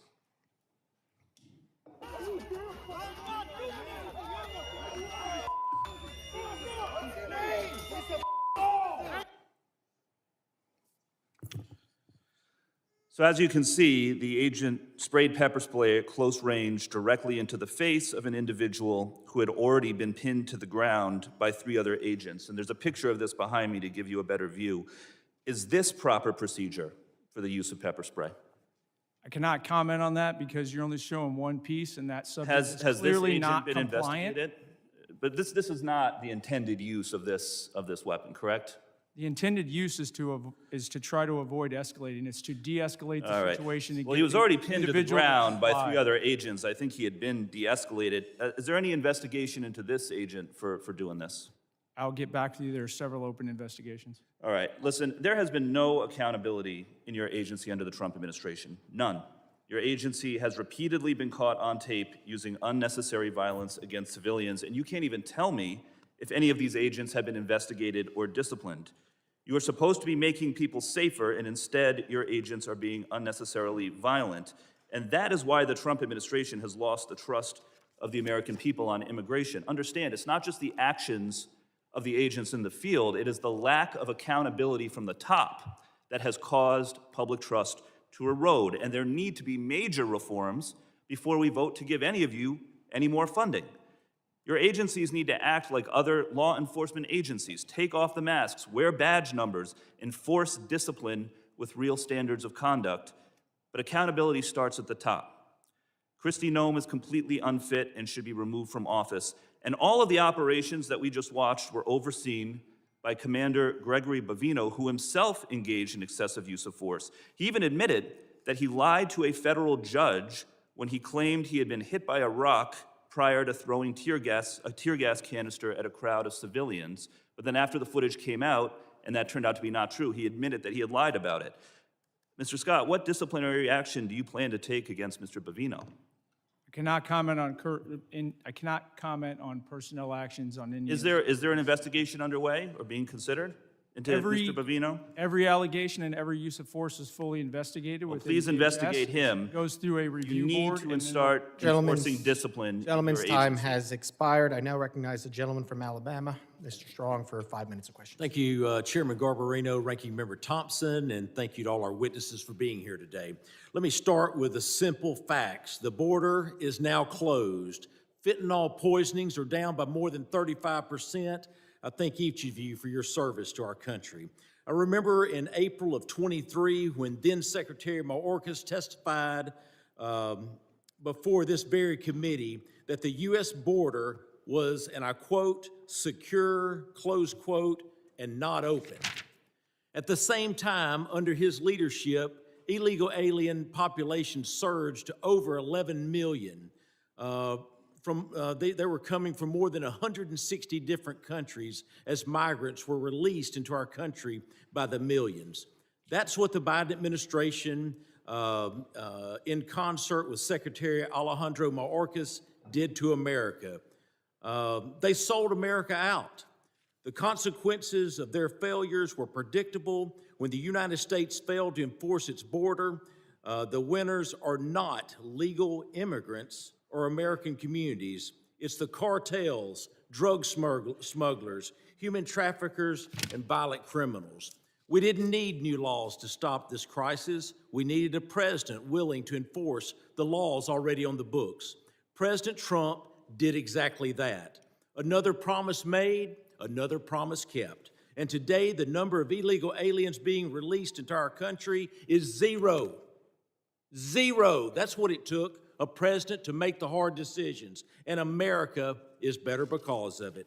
So my question is straightforward. Commissioner Scott, was Secretary Mayorkas telling the truth when he testified before this committee that the border was secure? Consistent with my prior testimony, no, he was not. As you stated earlier, the underlying immigration laws haven't fundamentally changed in decades. What has changed is how different administrations choose to enforce these laws, particularly during the previous administration. It was 100% orchestrated to allow illegal aliens to invade our country under the Biden administration. From an operational standpoint, how important is consistency and enforcement for deterrence and border control? It's extremely important, and we keep talking about immigration, but let me remind people, border security really is national security. The cartels use illegal immigration to literally overwhelm law enforcement at the border and bring in all kinds of other threats. It's the second wave that always is the most critical. The Interior Enforcement sent a message around the world that we're not going to just let you go. It took away the marketing ability of the cartels to get people to come to the border and overwhelm law enforcement.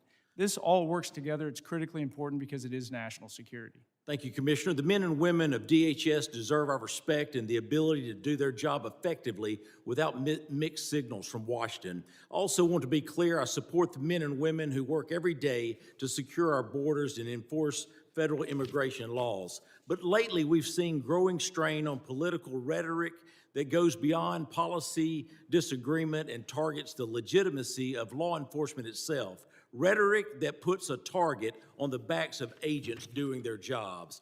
Acting Director Lyons, we keep hearing calls from left-wing politicians to abolish ICE. Some, including many who should know better, have denounced federal law enforcement as secret police.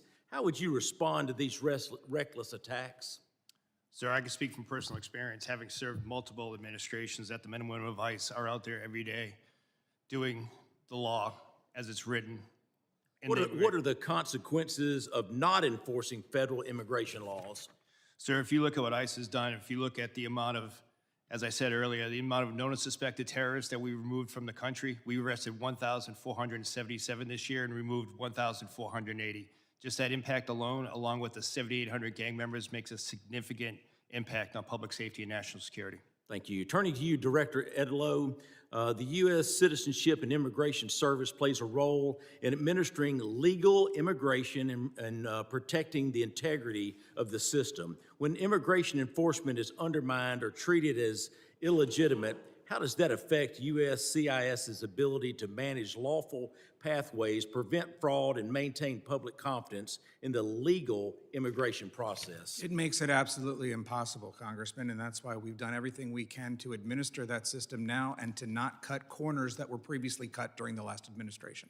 Thank you. Mr. Chairman, I yield back.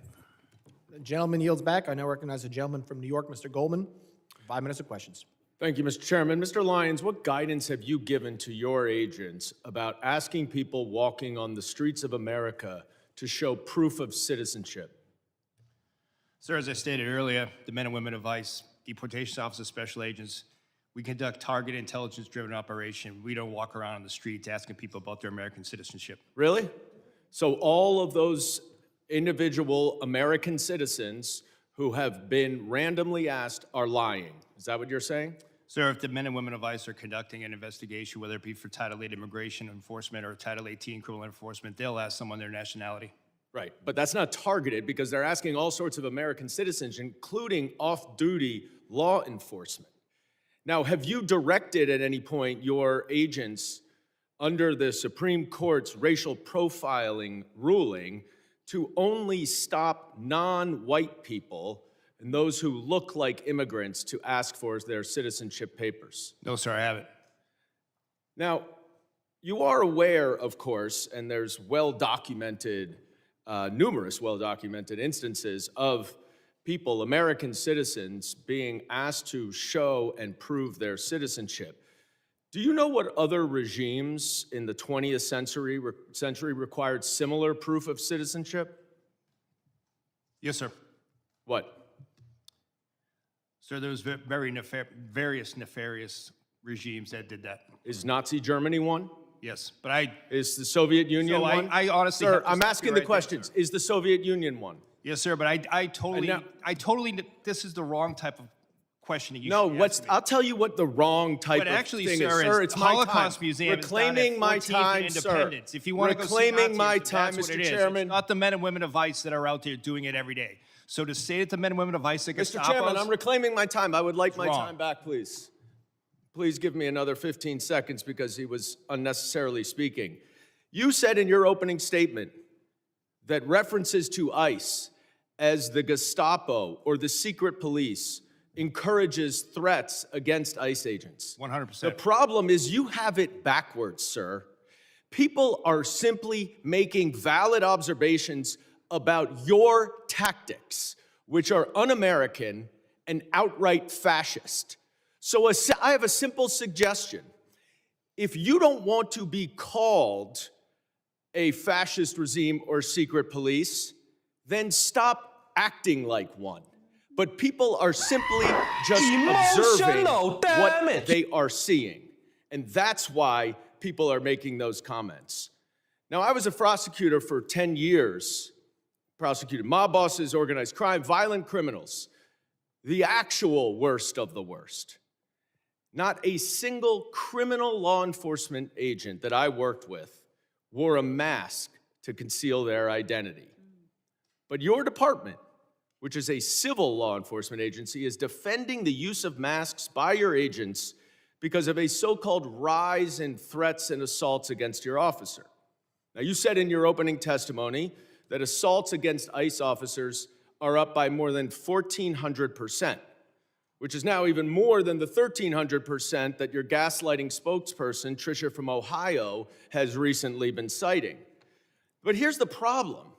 There are two separate, very detailed, very thorough investigative reports based on your own data that both conclude that assaults against ICE officers are up about 25%, which is far less, of course, than you assert and far less than you would expect from an agency that has more than doubled its hiring and has an even greater increase in arrests.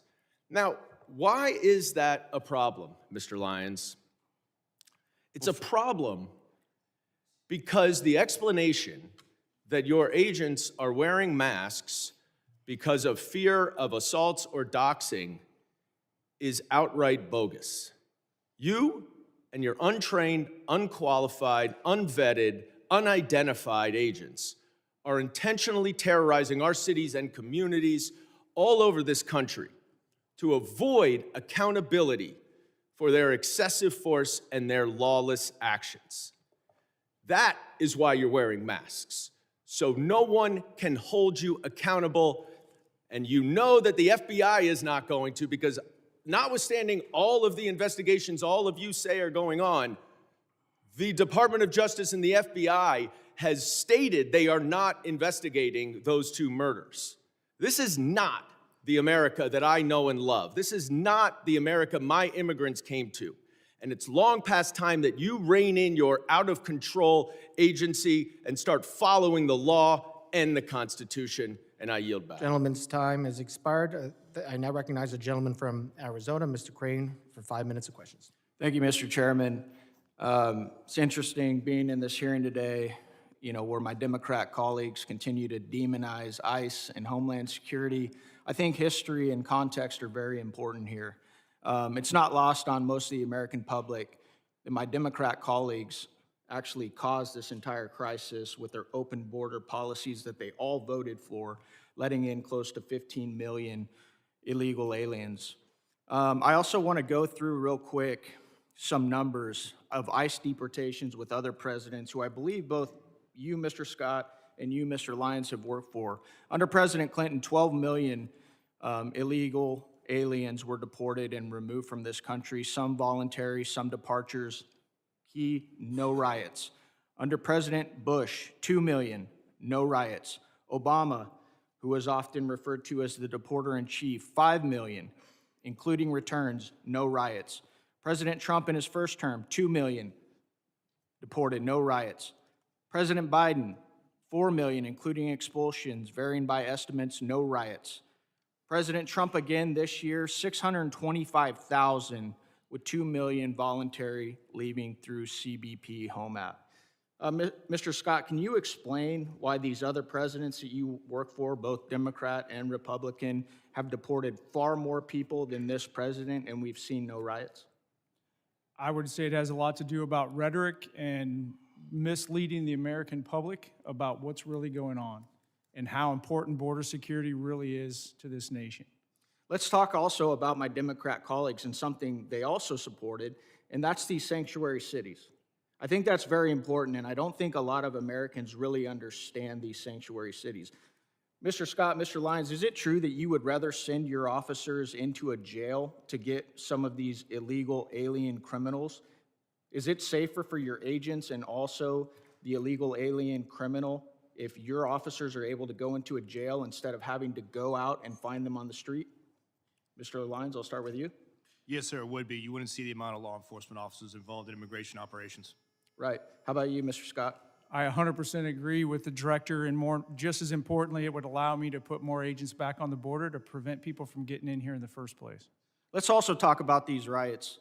Mr. Scott, Mr. Lyons, do you guys remember any riots, when for some of these victims that were assaulted and victimized by illegal alien criminals like Nate Baker, Laken Riley, Fletcher Harris, Skylar Provenza, Ivory Smith? I've got a whole list of them. Do you remember any riots from our Democrats or their constituents when any of these American citizens were victimized by illegal alien criminals? No, sir. No, sir. Why do you think that is? Because that's the question that I get asked all the time. Congressman, why do the Democrats care more about illegal alien criminals than they care about these American citizens, many of them who are young, have their entire lives ahead of them, didn't show up to a protest, right, to obstruct federal law enforcement. They're just going about their daily lives and they get victimized by people who aren't supposed to be here. Why do you think they don't care about American citizens?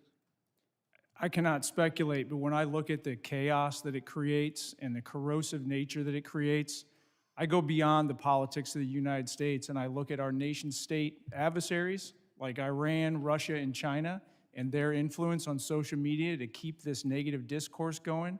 And I think this is a much bigger issue than we're actually admitting that it is in here. I want to tie this together to something that's very pertinent that's going to happen this week here in Congress, where the American people are going to see the bookend of what's going on. We are going to attempt to pass the Save America Act, okay? Which requires documentary proof of U.S. citizenship to register to vote. It imposes photo ID requirements to vote, and it penalizes officials who do not enforce these requirements. And you won't see most of these folks over here on the other side that are demonizing you guys right now. You will not see them support it. So they let millions and millions of illegal aliens into the country. They set up these sanctuary cities so you can't go enforce these federal laws that are on the books that Congress has passed. And now they won't vote to stop these illegals from voting in our elections. If the American people don't understand what this whole thing is about, it's about one word, and it always has been, and that is power. They want power, and they need these illegals to vote in our elections. That's why they don't care about the fraud either, because they need those votes as well. Thank you. I yield back. Gentleman yields back. I now recognize the gentlelady from Illinois, Ms. Ramirez, for 5 minutes of questions. Thank you, Chairman. My mother, a Guatemalan immigrant and an American, taught me that I have the responsibility to look evil in the eye and to fight it back. Mr. Lyon, Mr. Scott, Mr. Edlow, you have used your power to perpetrate great evil.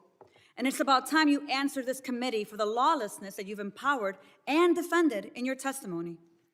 Mr. Lyons, I want to start with you. And I want to talk about ICE. Because under your leadership, ICE has shot and killed Silverio Villegas Gonzalez and Renee Good, violated nearly 100 court orders in January alone.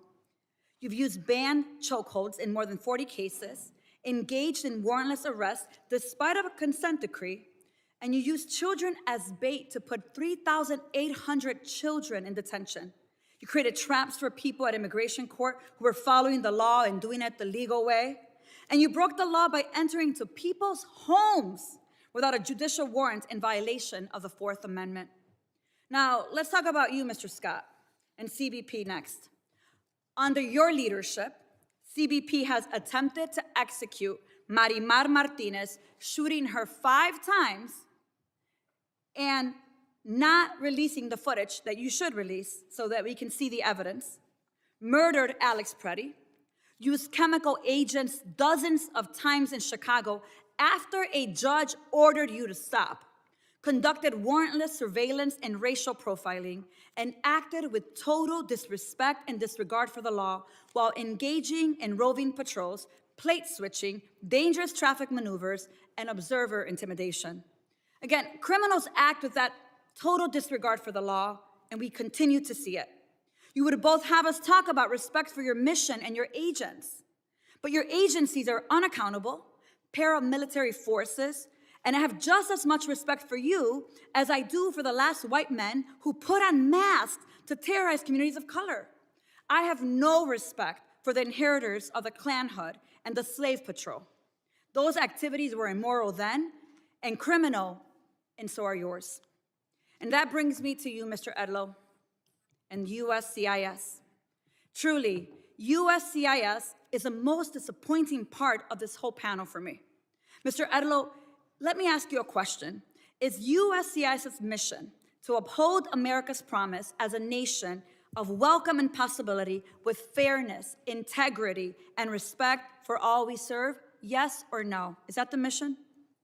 Congresswoman, the mission is to administer the lawful immigration system. system. Let me move on. So it is not for the possibility of fairness, integrity, and respect. I get that. I want to tell you about Stephen, my constituent, Mr. Edlow. Stephen is a 14-year-old with autism who is seeking asylum. This child has spent 60 days in detention center after he was detained with his dad at a check-in. Let me ask you this. What kind of agency would strip asylum protections from children, even those with pending asylum claims, and deport minors without due process? You don't have to answer that. It's your agency, Mr. Edlow. You are doing that to Stephen, my constituent, an 8th grader. You have abandoned the mission and allowed USCIS to become a tool in DHS's abusive enforcement apparatus, Mr. Edlow. It is shameful to see what USCIS has become. As I've said before, DHS, ICE, and CBP, they're not really rogue. Congress designed DHS to violate our rights under the pretense of securing our safety. I'm gonna say it loud and clear, and I'm proud to stand by what I say. DHS cannot be reformed. It must be dismantled and something new must take its place. Because if we let DHS persist, it will continue to be a weapon that can be pointed at anyone the government considers the public enemy. And let me tell you, fascism always requires a public enemy. But the power of the people is stronger than the weapons they would wield against us. So Mr. Lyons, Mr. Scott, Mr. Edlow, you have weaponized the government. You have supported a fascist enterprise at the expense of our constitutional rights. You have violated the law. But let me remind you, you will not always be in power. One day, you will be held accountable for your role in this dark moment in America, in our nation's history. I guarantee it. And with that, Mr. Chairman, I yield back. Gentlelady yields back. As I said, the issues we're debating here are important, ones that members feel deeply about. While vigorous disagreement is part of the legislative process, members are reminded that we must adhere to established standards of decorum and debate.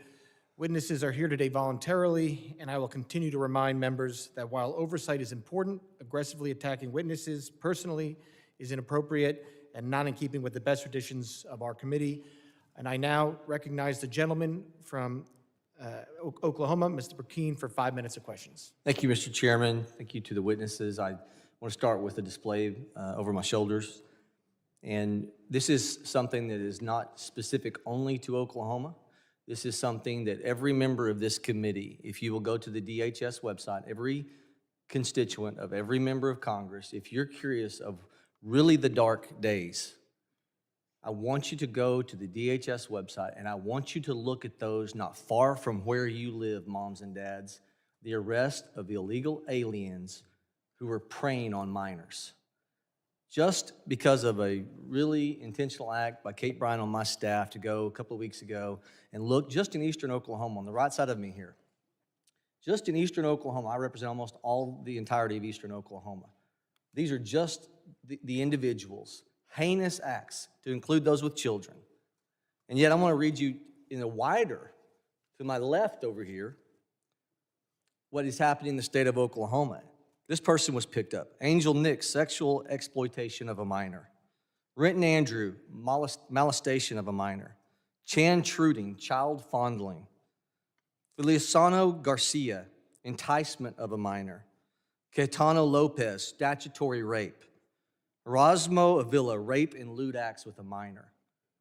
So for everyone who is in short-term memory, it's the way things operate in the court of public opinion, everyone is looking and you're forgetting the conversations you were having 2 and 3 years ago. If you had teenage kiddos wanting to go outside of your home and you knew that they were going to go to Dallas, Texas, or some city, and you knew that you had to have a conversation with them with what was happening, the 15 million you knew were in the country illegally, that you had no idea what they would be doing, who would they be preying upon. And moms and dads, don't you feel just a little bit safer if we're going to be gut level honest? That's the realization of what the generational opportunity this administration has afforded this country.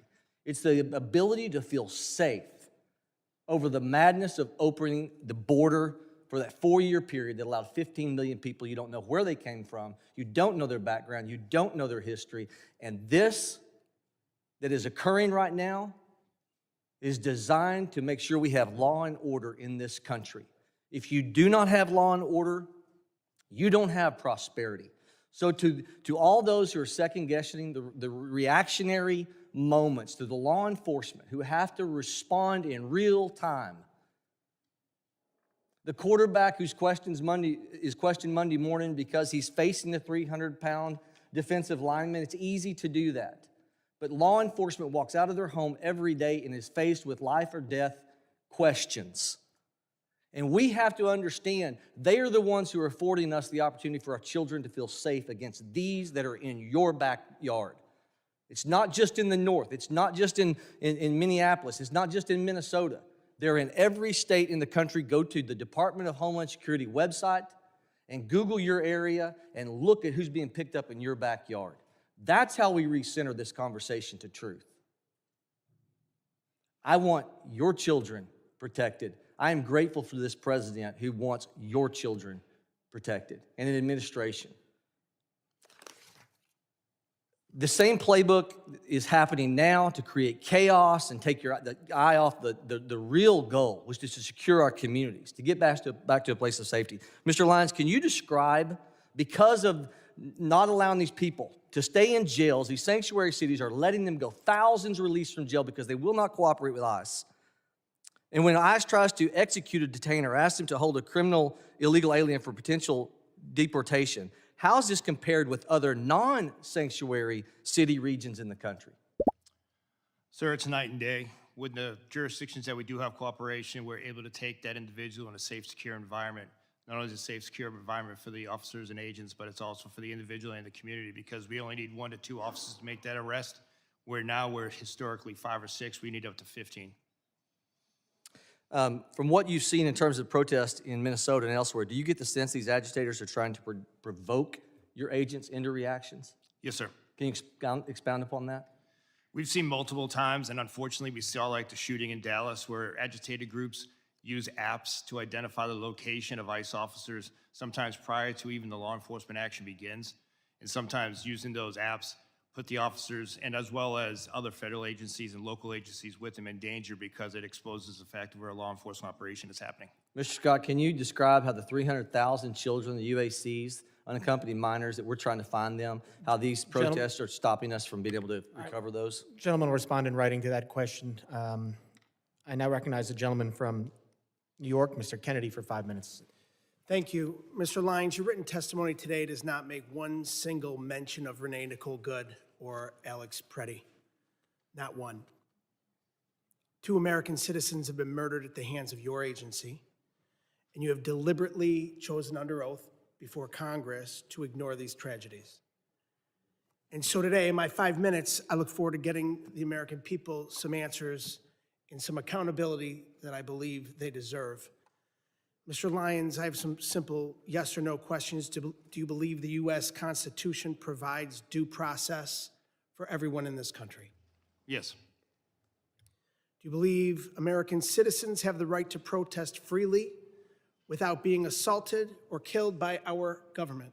Yes. Do you believe there should be an independent investigation when an innocent person is killed by a law enforcement agency in this country? Yes.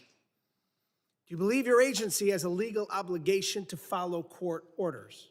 Yes. Well, Mr. Lyons, you have a very strange way of showing it, with a federal judge finding that your agency is in violation of 96 orders in 1 month alone, and that's just Minneapolis, Minnesota. This administration and the agencies represented before us have shown a complete and utter disregard for the law and the Constitution. Renee Nicole Good and Alex Preddy, both American citizens, both dead at the hands of federal agents. Alex Preddy was a VA ICU nurse who dedicated his life to healing people, healing veterans. I worked as an occupational therapist for over a decade. In that video that we've all seen, it was Alex Preddy who was doing what healthcare workers do, what nurses do. They help people who are hurting, help people who are in trouble. In this case, helping a fellow peaceful protester who was shoved to the ground right before your agents shot him 10 times. And we're now learning that FBI Director Kash Patel stopped the U.S. Attorney's Office in Minnesota from investigating the death of Ms. Good because of fear that an investigation would contradict President Trump's falsehoods that she violently, willfully, and viciously ran down an agent. 6 federal prosecutors resigned rather than participate in a cover-up.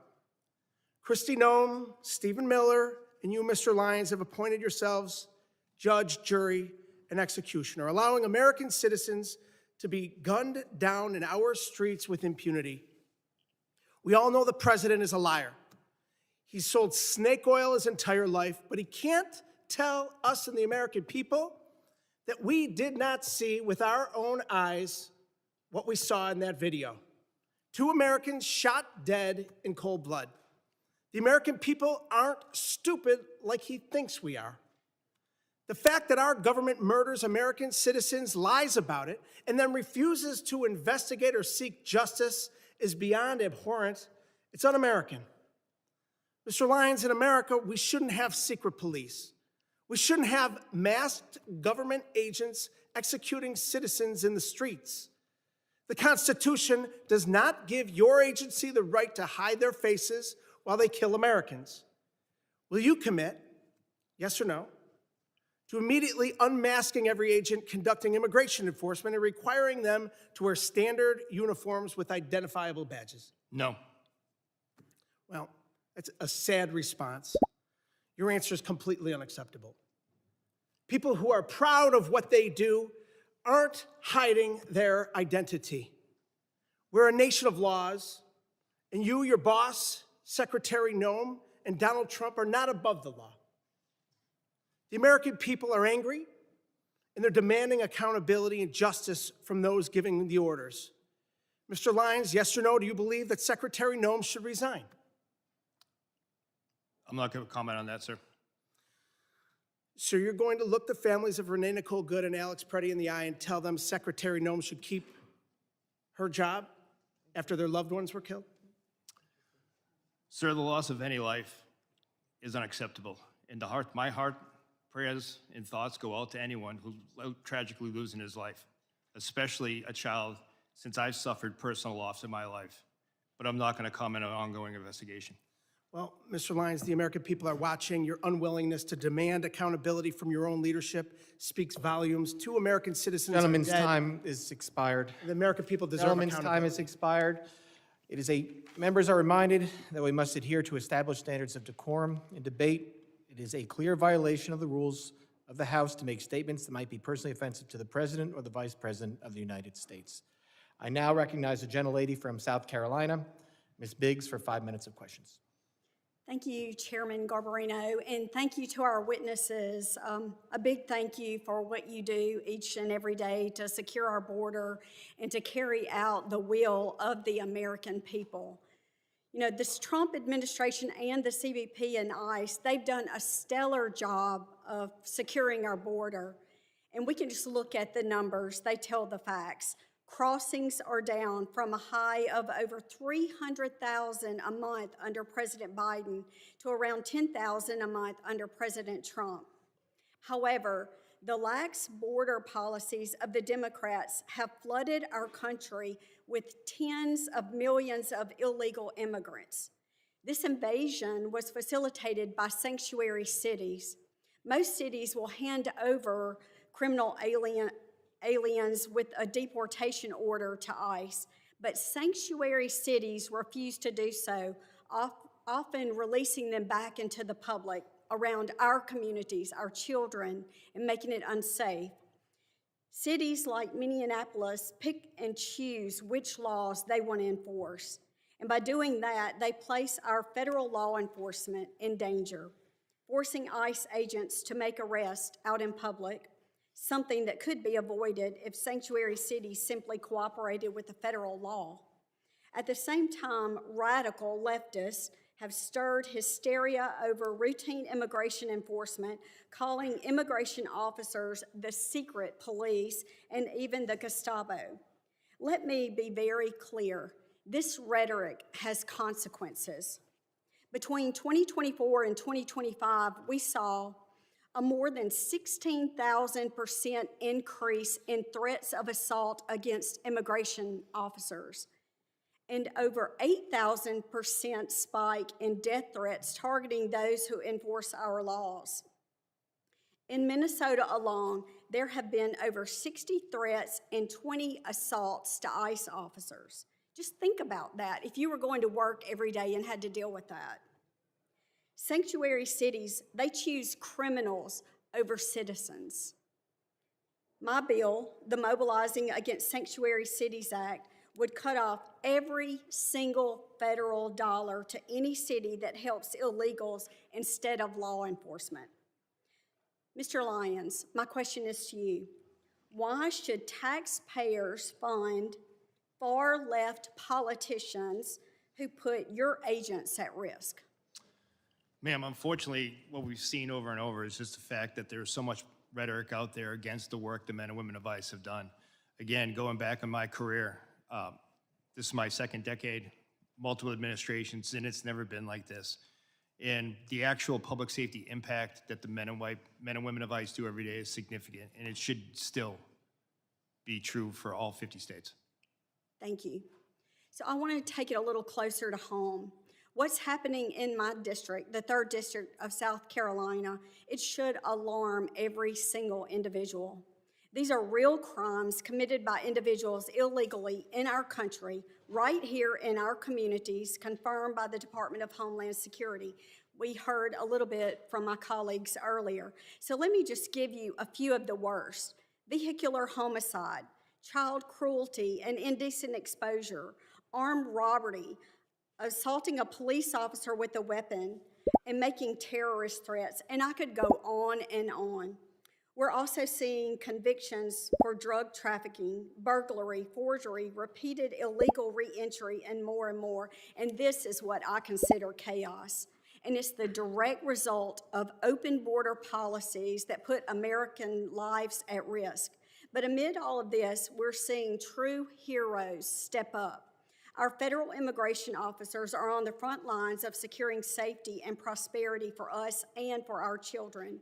They've been given a difficult task, but they are up to the job and certainly meeting the demands.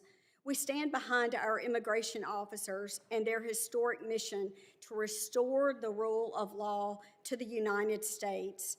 And right here at home, our local law enforcement is rising to meet the challenge, and I'm very grateful to them.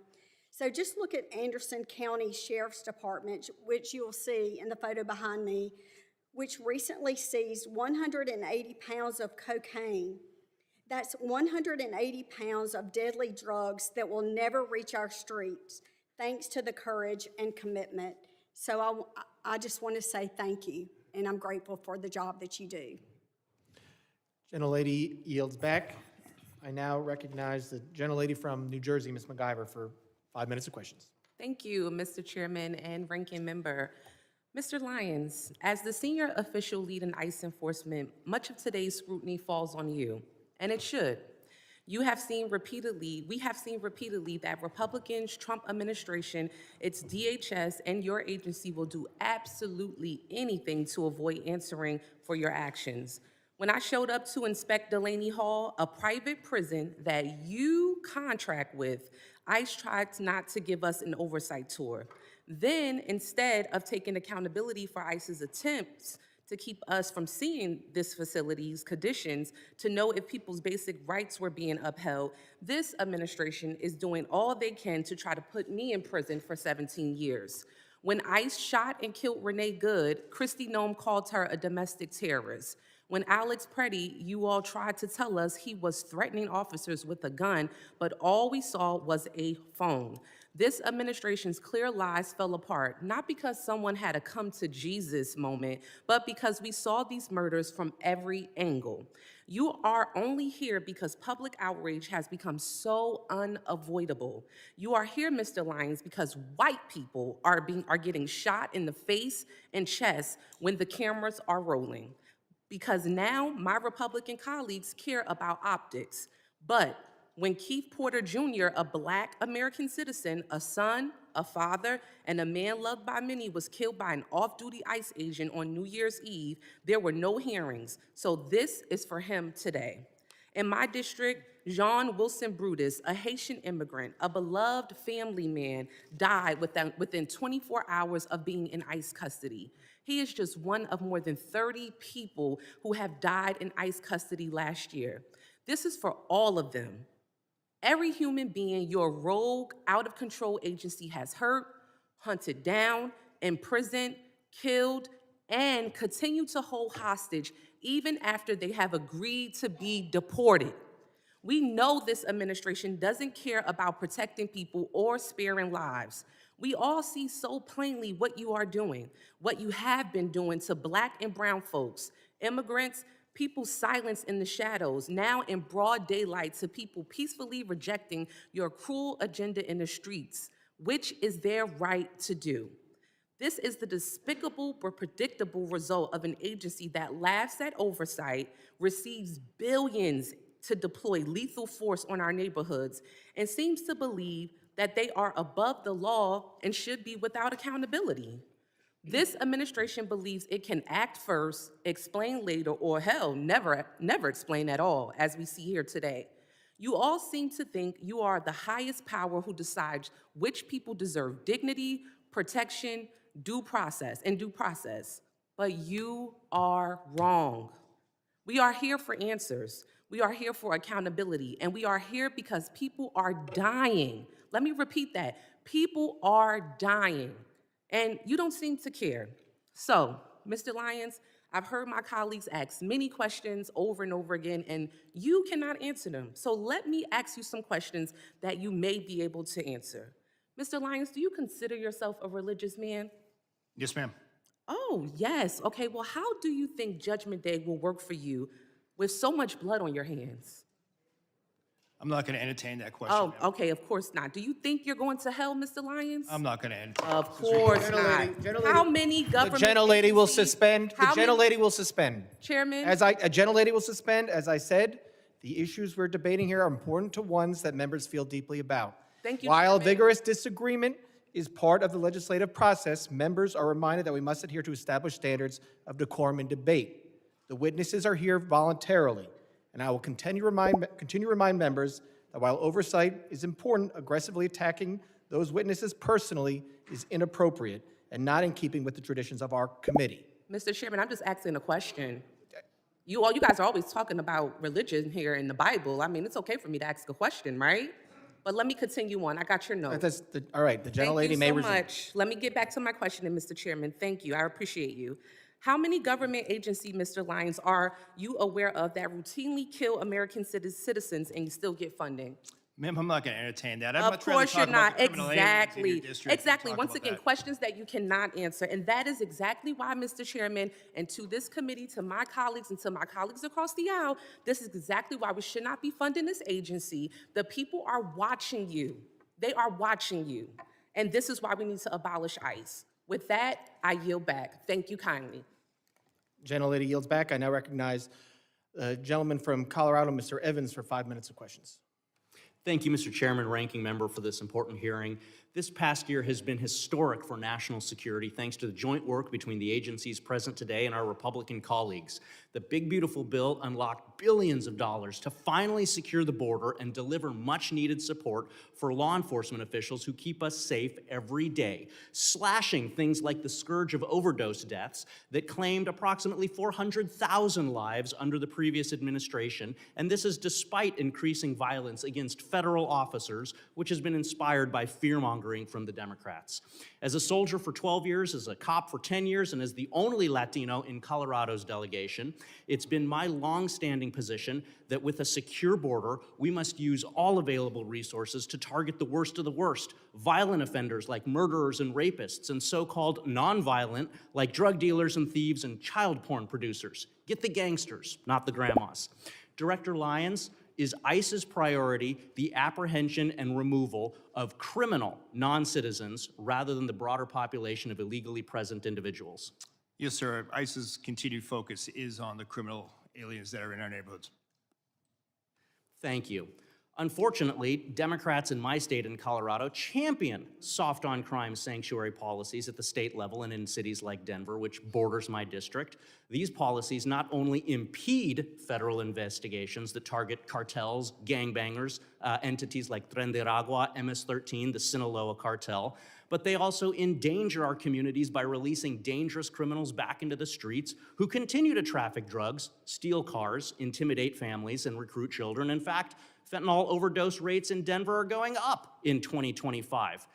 It's common sense that when local or state police arrest an individual for a crime, those officers should be able to obtain basic information about the arrestee, and those state and local officers should then be allowed to share information with federal law enforcement to communicate threats, honor detainer requests, and work together to ensure national security and public safety. So, Director Lyons, can you please explain how ICE works around sanctuary policies to go after the worst of the worst?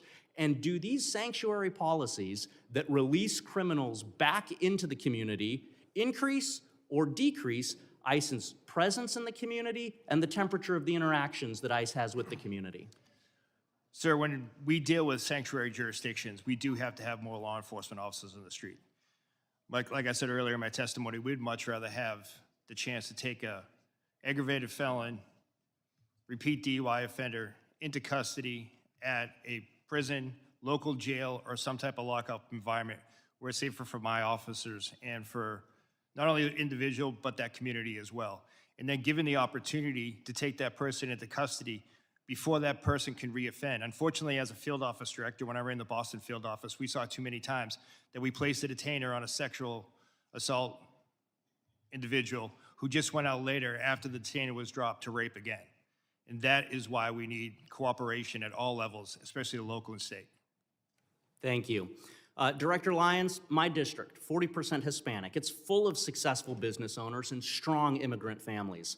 Unfortunately, my colleagues across the aisle are fanning the flames of fear for their own political gain in my Hispanic communities, scaring people over events that haven't happened in my district. So I'd like for you for just a brief moment to speak directly to my constituents who are legally present in the U.S., not criminals, but who are fearful of being searched or detained via immigration efforts. Should they fear ICE? And what policies does ICE have to prevent the seizure of people with legal status? Sir, ICE officers and special agents are trained in the Immigration and Nationality Act. So anyone that is here legally or lawfully or a U.S. citizen should not be concerned about being deported or detained.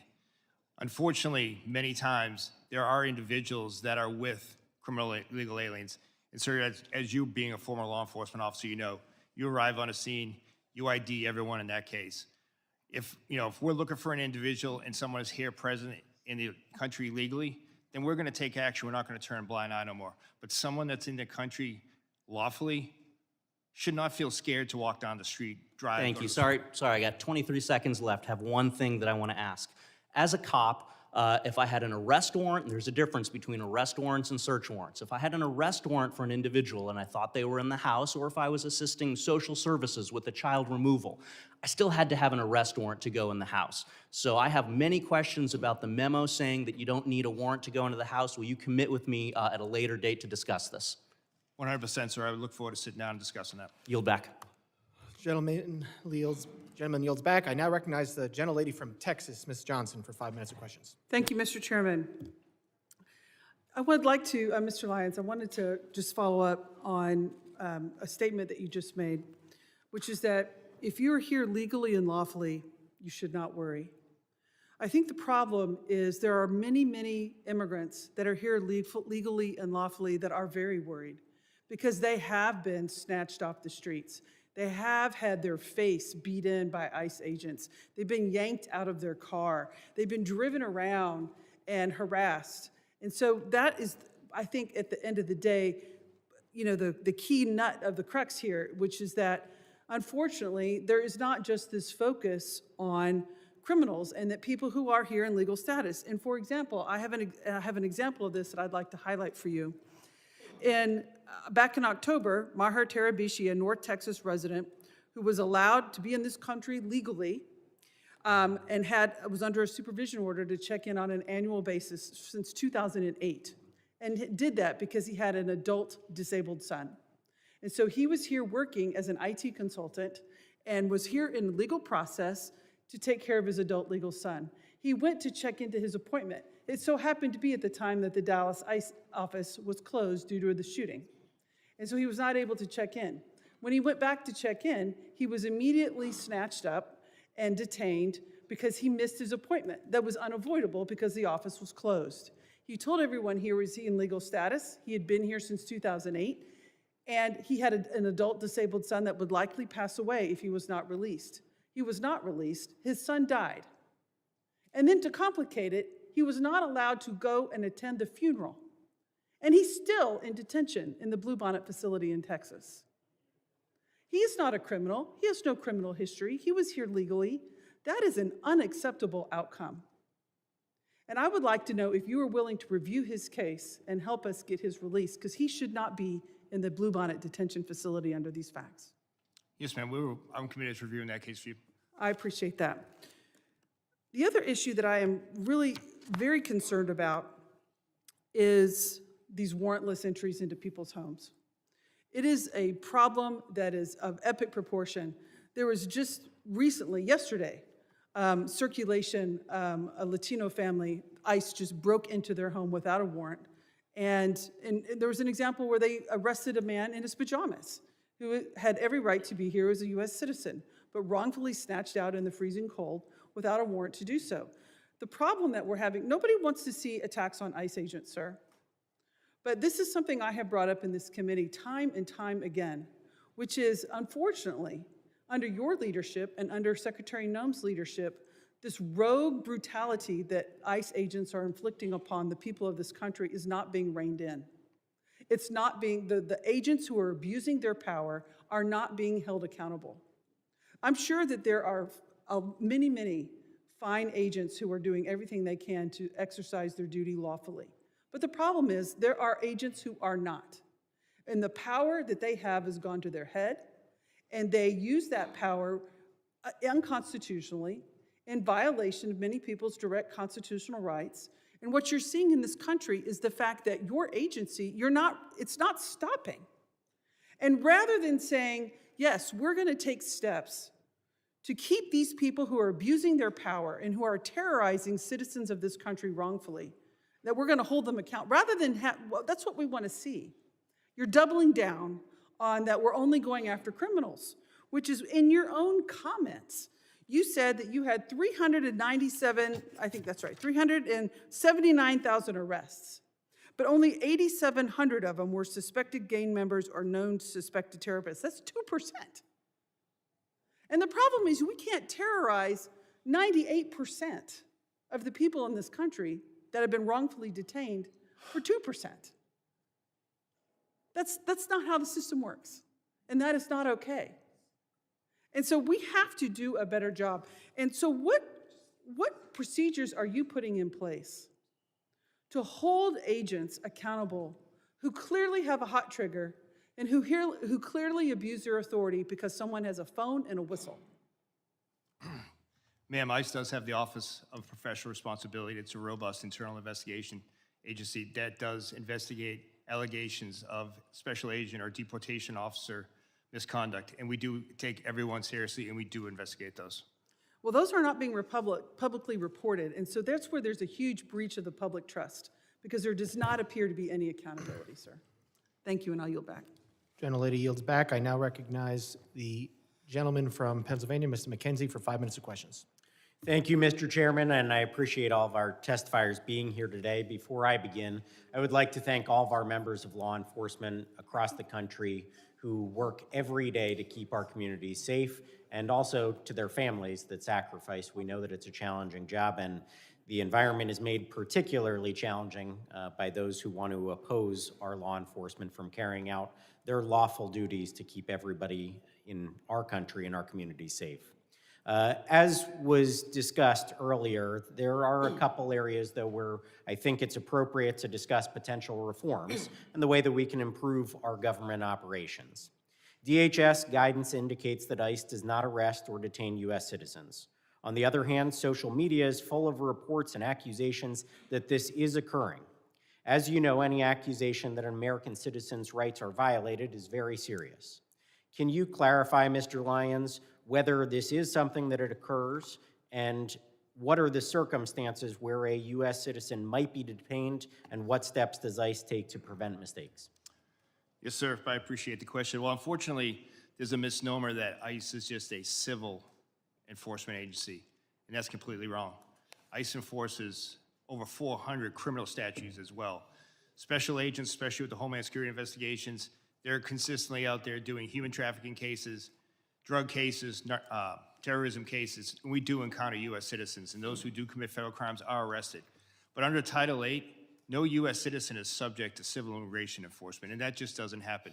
There are multiple safeguards in that way, and if a U.S. citizen is detained in the course of an immigration investigation, they're quickly released. We don't take action on American citizens. If it does occur where a U.S. citizen is detained during the course of another investigation, how is that documented and conveyed to the public about the fact that this did occur and what the circumstances around that were? So, sir, if you say it's a separate investigation, if it comes to a criminal case, obviously a lot of those are under seal or ongoing investigations. We won't expose that. But we're transparent in the case when it comes to any U.S. citizens that's detained in any law enforcement operations that's subsequently arrested. I appreciate that. I think greater transparency could be beneficial for both the American public and everybody involved here if we clearly articulate what occurred in many of these instances. I've seen it myself when I'm looking into local issues in our community. There are oftentimes two sides to the story, and when it is actually conveyed what did occur and why it occurred, there's a greater understanding in our local community of the law enforcement activities that occurred. The second thing I would like to hit on is jurisdictions, which are sometimes referred to sanctuary cities.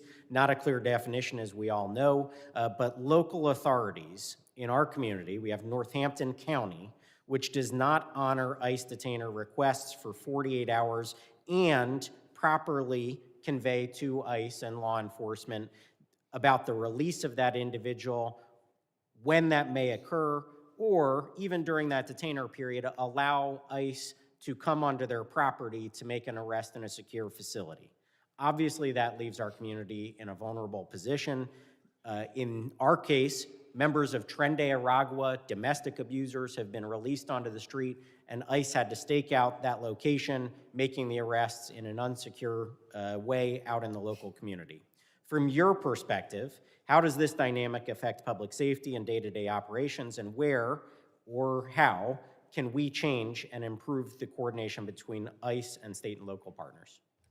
Thank you, sir, again. And what I would say is just very basic communication would go a long way for public safety. You know, ICE respects and abides by state and municipality laws where sometimes you can't hold for any reasons.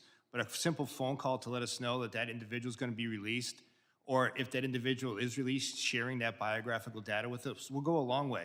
Because the last thing we want is a criminal illegal alien to go back into the community, and more often than not, they prey upon other migrants who are coming here for a better life, yet that they can hide in plain sight because these sanctuary jurisdictions won't just pick up a phone, notify ICE that they're being re-released. Well, I appreciate that. I think we want full cooperation between our local law enforcement and federal agents when they are trying to do their job. If somebody is on a detainer, they should be allowed onto that property, given the ability within that detainer window to make a lawful arrest. I think it would go a long way to keeping our community safe. I would like to thank all of you again for being here. The fact that you are here and present for this kind of testimony, I think, brings greater accountability and increases the ability for us to make reforms in Congress. Thank you again. Gentleman yields back. I now recognize the gentlelady from New Jersey, Ms. Poe, for 5 minutes of questions. Thank you, Mr. Chairman, and to our ranking member, Thompson.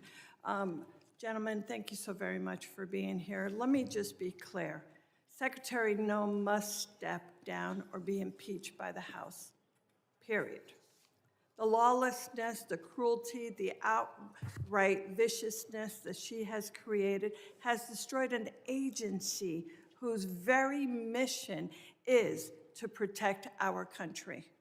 Under Noam's leadership, congressional oversight is ignored, detention visits are blocked, due process is ignored, and laws are broken without thought.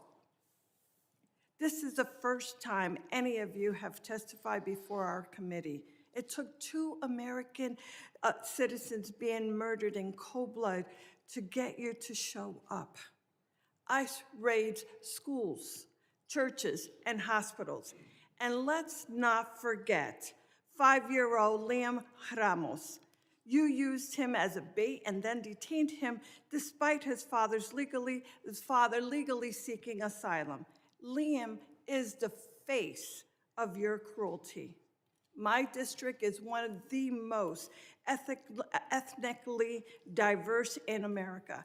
Our diversity is our strength, but somehow you all seem to believe it's a weakness.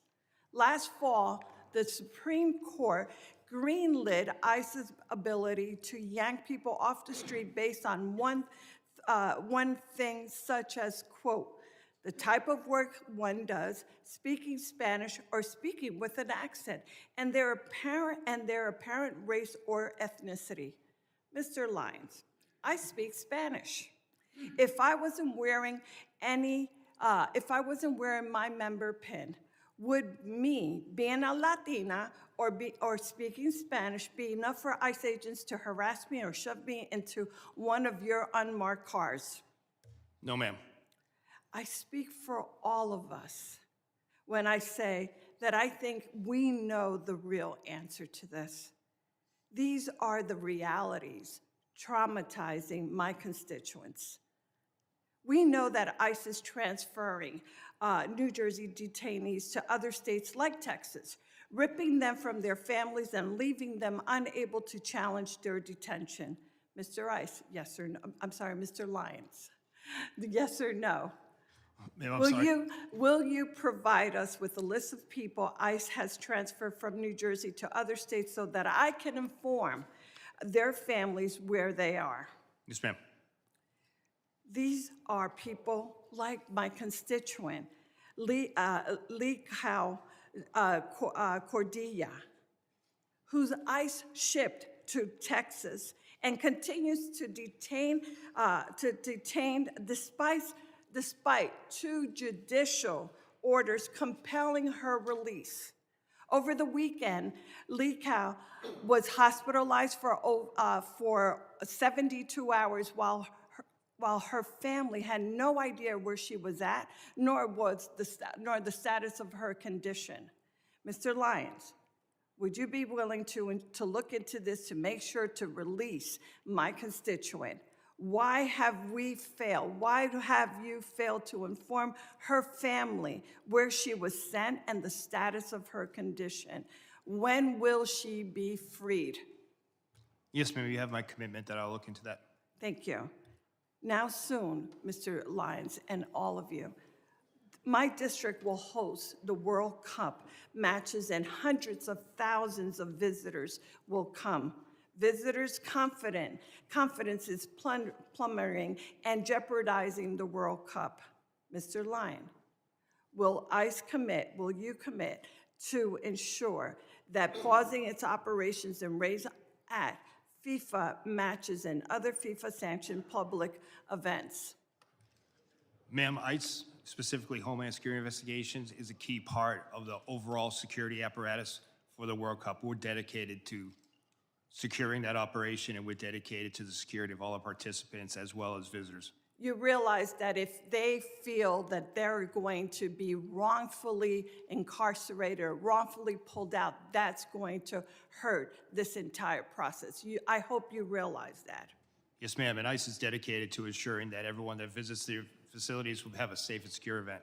Without these assurances, our local communities and national reputations will indeed be suffered. Thank you, Mr. Chairman. I yield back. Gentlelady yields back. I now recognize the gentleman from North Carolina, Mr. Knott, for 5 minutes of questions. Thank you, Mr. Chairman. Using the trope, diversity is our strength as an excuse for lawlessness is unbelievably naive and dangerous. Nobody in this room would say that diversity is a bad thing. Lawlessness is a bad thing. Law and order is much more of our strength than open bordered policies that welcomes anybody with no vetting. And when you get down to the nuts and bolts of this issue, we would not be having this hearing if the Democrats attacked illegal immigration with the same vigor that they're attacking law enforcement and the men at this table. That's a fact. And it's worth noting that the dishonesty in framing these issues has been unbelievably obvious. It's been consistent. And just as an anecdote, Mr. Lyons, was Liam used as bait by your agency? No, sir. Actually, law enforcement officers took care of the child after the father abandoned him at a... Walk us through what that means. So, sir, the individual that was driving that vehicle with Liam was in fled from the scene from the officers. Officers He was obviously upset. We comforted him. The officers actually placed him in one of our vehicles, played his favorite song, favorite music. Then they took him to McDonald's. You all got him McDonald's. So you all did not abduct him. You did not use him as bait. Any characterization of that is a lie. And it has been repeated over and over by the Democrats to frame your agency. You know, it's worth noting again that the Democrats fought to prevent any vetting of 20 million illegal immigrants into this country over the last 4 years. They attack agents rather than those who are assaulting agents today. They continually misframe what's happening in the ground. They continually malign the law enforcement officers who are providing legal structure to otherwise lawless landscapes in this country. And it's worth noting that there have been roughly 2 million people in the country who have been removed in the last year, some voluntarily and then some by forced deportations. We've heard roughly about 25 cases of alleged abuse. Some of them, as I just pointed out, are dishonestly framed. But let's do a favor to the Democratic side. Let's increase that number by 1,000 times. 25,000 cases of alleged abuse or improper protocols. We are still operating at roughly 99% proficiency. Given the scale of the problem, the scale of the solution that you all are operating under, your agents are doing a remarkable job, and I thank you. But one issue that I want to talk about is this idea of sanctuary policies.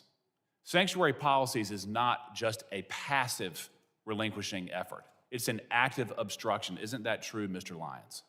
Yes, sir. And what I mean by that is, when I say it's an active, to be specific, there are sanctuary states and cities that will release violent criminals rather than handing them over to pursuing federal law enforcement. Isn't that correct? That is correct, sir. I left the hearing a few moments ago just to find a quick example. Here's one right behind me. Just 30 hours ago, an illegal alien arrested for stabbing an American in the back. He was charged with attempted murder. He pled to a lesser offense. The feds wanted him, sought a detainer, and then rather than hold him for your agent's pickup, he was released back into the streets of Maryland.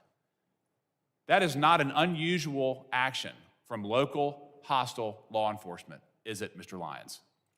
No, sir, that's what we face every day. So we've heard the Democrats complain that we're not getting the worst of the worst, but their sanctuary jurisdictions that control roughly 40% of this country's population will actively release sex predators, drug dealers, violent offenders, rather than hand them over to you for deportation. And these are people who are already in custody.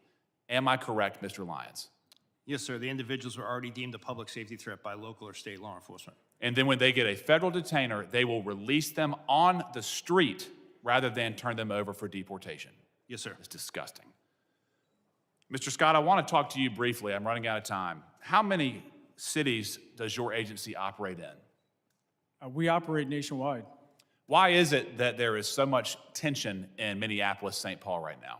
Because paid agitators are actively trying to stop law enforcement action. Without that, you wouldn't even have any idea most of these arrests were taking place. In many parts of the country, local law enforcement assists your efforts to bring legal structure to these lawless areas. Isn't that correct? That's correct. And when order is maintained, you can do your job peacefully, correct? Correct. And all we've ever asked is for law enforcement to do their job, not necessarily. In Minneapolis, St. Paul, local law enforcement in some cases have been prohibited from maintaining order so you can do your job. Isn't that correct? Correct. Gentleman's time is I yield expired. back. Thank you. I now recognize a gentleman from Virginia, Mr. Walkinshaw, for 5 minutes. Thank you, Mr. Chairman. Director Lyons, your opening statement referenced the importance of protecting children, and I'm glad to hear your commitment to that. I want to focus on one of President Trump's mass deportation policies that the experts say harms children: child detention. In this administration, under your watch, ICE has booked nearly 4,000 children. And 1,000 of them have been held longer than the court-ordered 20-day limit.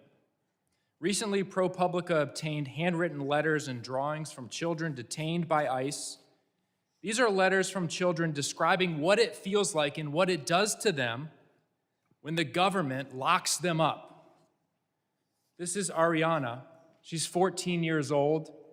detained for 45 days. Since I got to this center, all I feel is sadness and mostly depression. This is Mia, 7 years old. I don't want to be in this place. I want to go to my school. This is Scarlett, 17 years old. I feel very bored and overwhelmed because I am locked up. This is Gabby, 14 years old. I feel so much sadness and depression of not being able to leave. This is Maria, 9 years old. Me and Dilly am not happy. Please get me out of here. This is a 12-year-old going to the doctor, and the only thing they tell me is drink more water. The water here is what makes people sick. And this one got me, Mr. Lyons, because this is a 5-year-old, Luis Annie. My son's 5. He can't write many words, but he can communicate through drawings like this. This is a picture of Luis Annie's family. And you might be able to see that none of the faces are smiling. Child detention is not required by law. You know that. It's not the only option available, and it's not effective. We know that community-based alternatives can ensure compliance with proceedings without traumatizing these children. Yet, you continue to detain and hold children for weeks or months, depriving them of school, stability, leaving them afraid, sick, and confused. And one of the key reasons for your mass detention, including the detention of Liam and his father, is to pressure people to give up their legal opportunities and pathways to remaining in the United States. Liam's father was following the rules, following the legal process with a valid claim. Let me be clear. No child, not Liam Ramos, not Gabby, or any of these children should be used as pawns in Stephen Miller's sick and twisted Great Replacement agenda. Mr. Lyons, in 2025, the British Journal of Psychiatry analyzed all of the data on the impact of immigration detention on children's health. Have you read that study and analysis? No, sir, I haven't. You're the director of you are not familiar with that literature. No, sir. You could tell me, I'm sure, chapter and verse on the tactics and the equipment that your agents use, military-style equipment across the country in American cities, but you don't know anything about the literature of the impacts of your policies on children. You haven't read it. No, sir.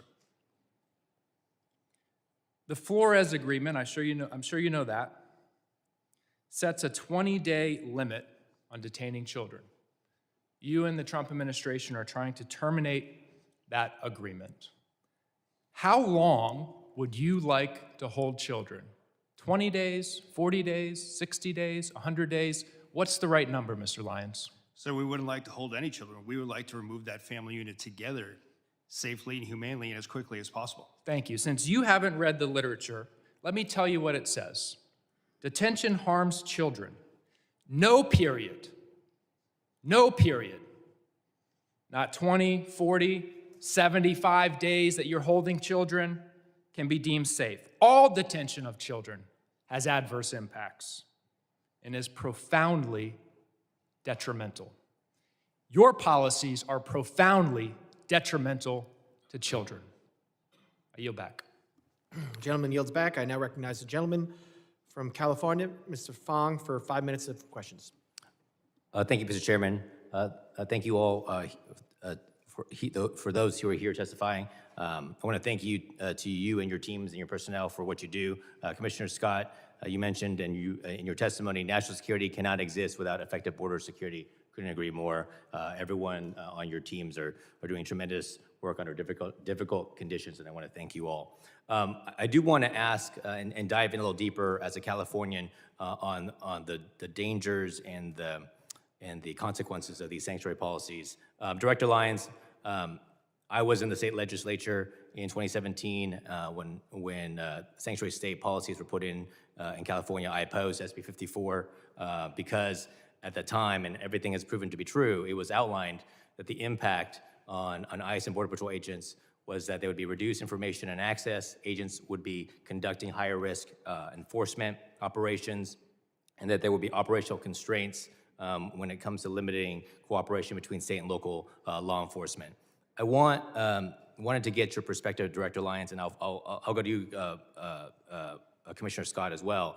Can you give specifics on how these sanctuary state policies impact your operations in real time compared to non-sanctuary operations? Well, sir, for ICE, what I would I'll refer back to what we talked about earlier in my testimony, the fact that when state or local or county agencies don't cooperate with Immigration and Customs Enforcement, it forces us to go back out to the community, which we don't want to do. It also increases the number of assets we have to put towards that arrest. Like I said earlier, I would much rather send 1 or 2 agents or officers to make that arrest in a safe, secure location rather than being out in the street. It's safer for everyone involved. And before I go to you, Commissioner Scott, and answer, I just want to let everyone know, in California, and I think it was just reported a couple of days ago, there were currently 33,179 illegal aliens in the custody of California jurisdictions with active detainers. The crimes of these aliens include 399 homicides, 3,313 assaults, 3,171 burglaries, 1,011 robberies, 8,380 dangerous drug offenses, 1,984 weapon offenses, and 1,293 sexual predatory offenses. These are the real-world consequences, isn't that right, Commissioner Scott? When we don't have cooperation, they're released into the community? Those are exactly the consequences. And I would just add, California specific, they went above and beyond everybody else. I mean, in a negative way. They prohibited state and locals when they saw a crime taking place in front of them from sharing that information with us. San Diego, for example, right after that law was passed, a highway patrol pulled over a U-Haul van, and it was a smuggling event, probably a human trafficking event. A Border Patrol agent just happened to roll up on it and found out, luckily, but that highway patrol was disciplined and actually investigated internally, and that sent a chilling effect across the entire state of California, that not only can you not actively help us, you couldn't even pass information to us in a normal course of duties. Border security law enforcement's a team sport. We need to be working together, not against each other.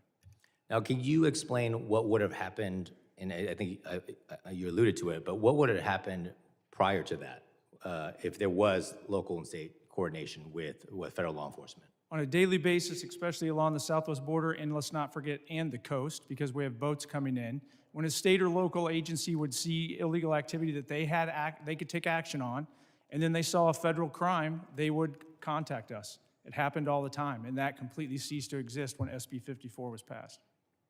And these crimes, of course, as you mentioned before, if you go into specifics, I mean, this is trafficking, both humans and drugs. This is rape, assaults. I mean, anything. You're telling me that if any of those crimes occurred, if right now in California, if someone witnessed it, if a state law enforcement or local law enforcement witnessed these crimes being committed, they could not notify you. They have some felony exceptions, but in most cases, you don't know until you start asking questions if it's just a smuggling event or a human trafficking event. Until you actually pop the trunk of the vehicle or the back of the car, you don't know what commodity is back there, if it's people or something else. It put a chilling effect beyond the actual written language on any kind of cooperation in the state.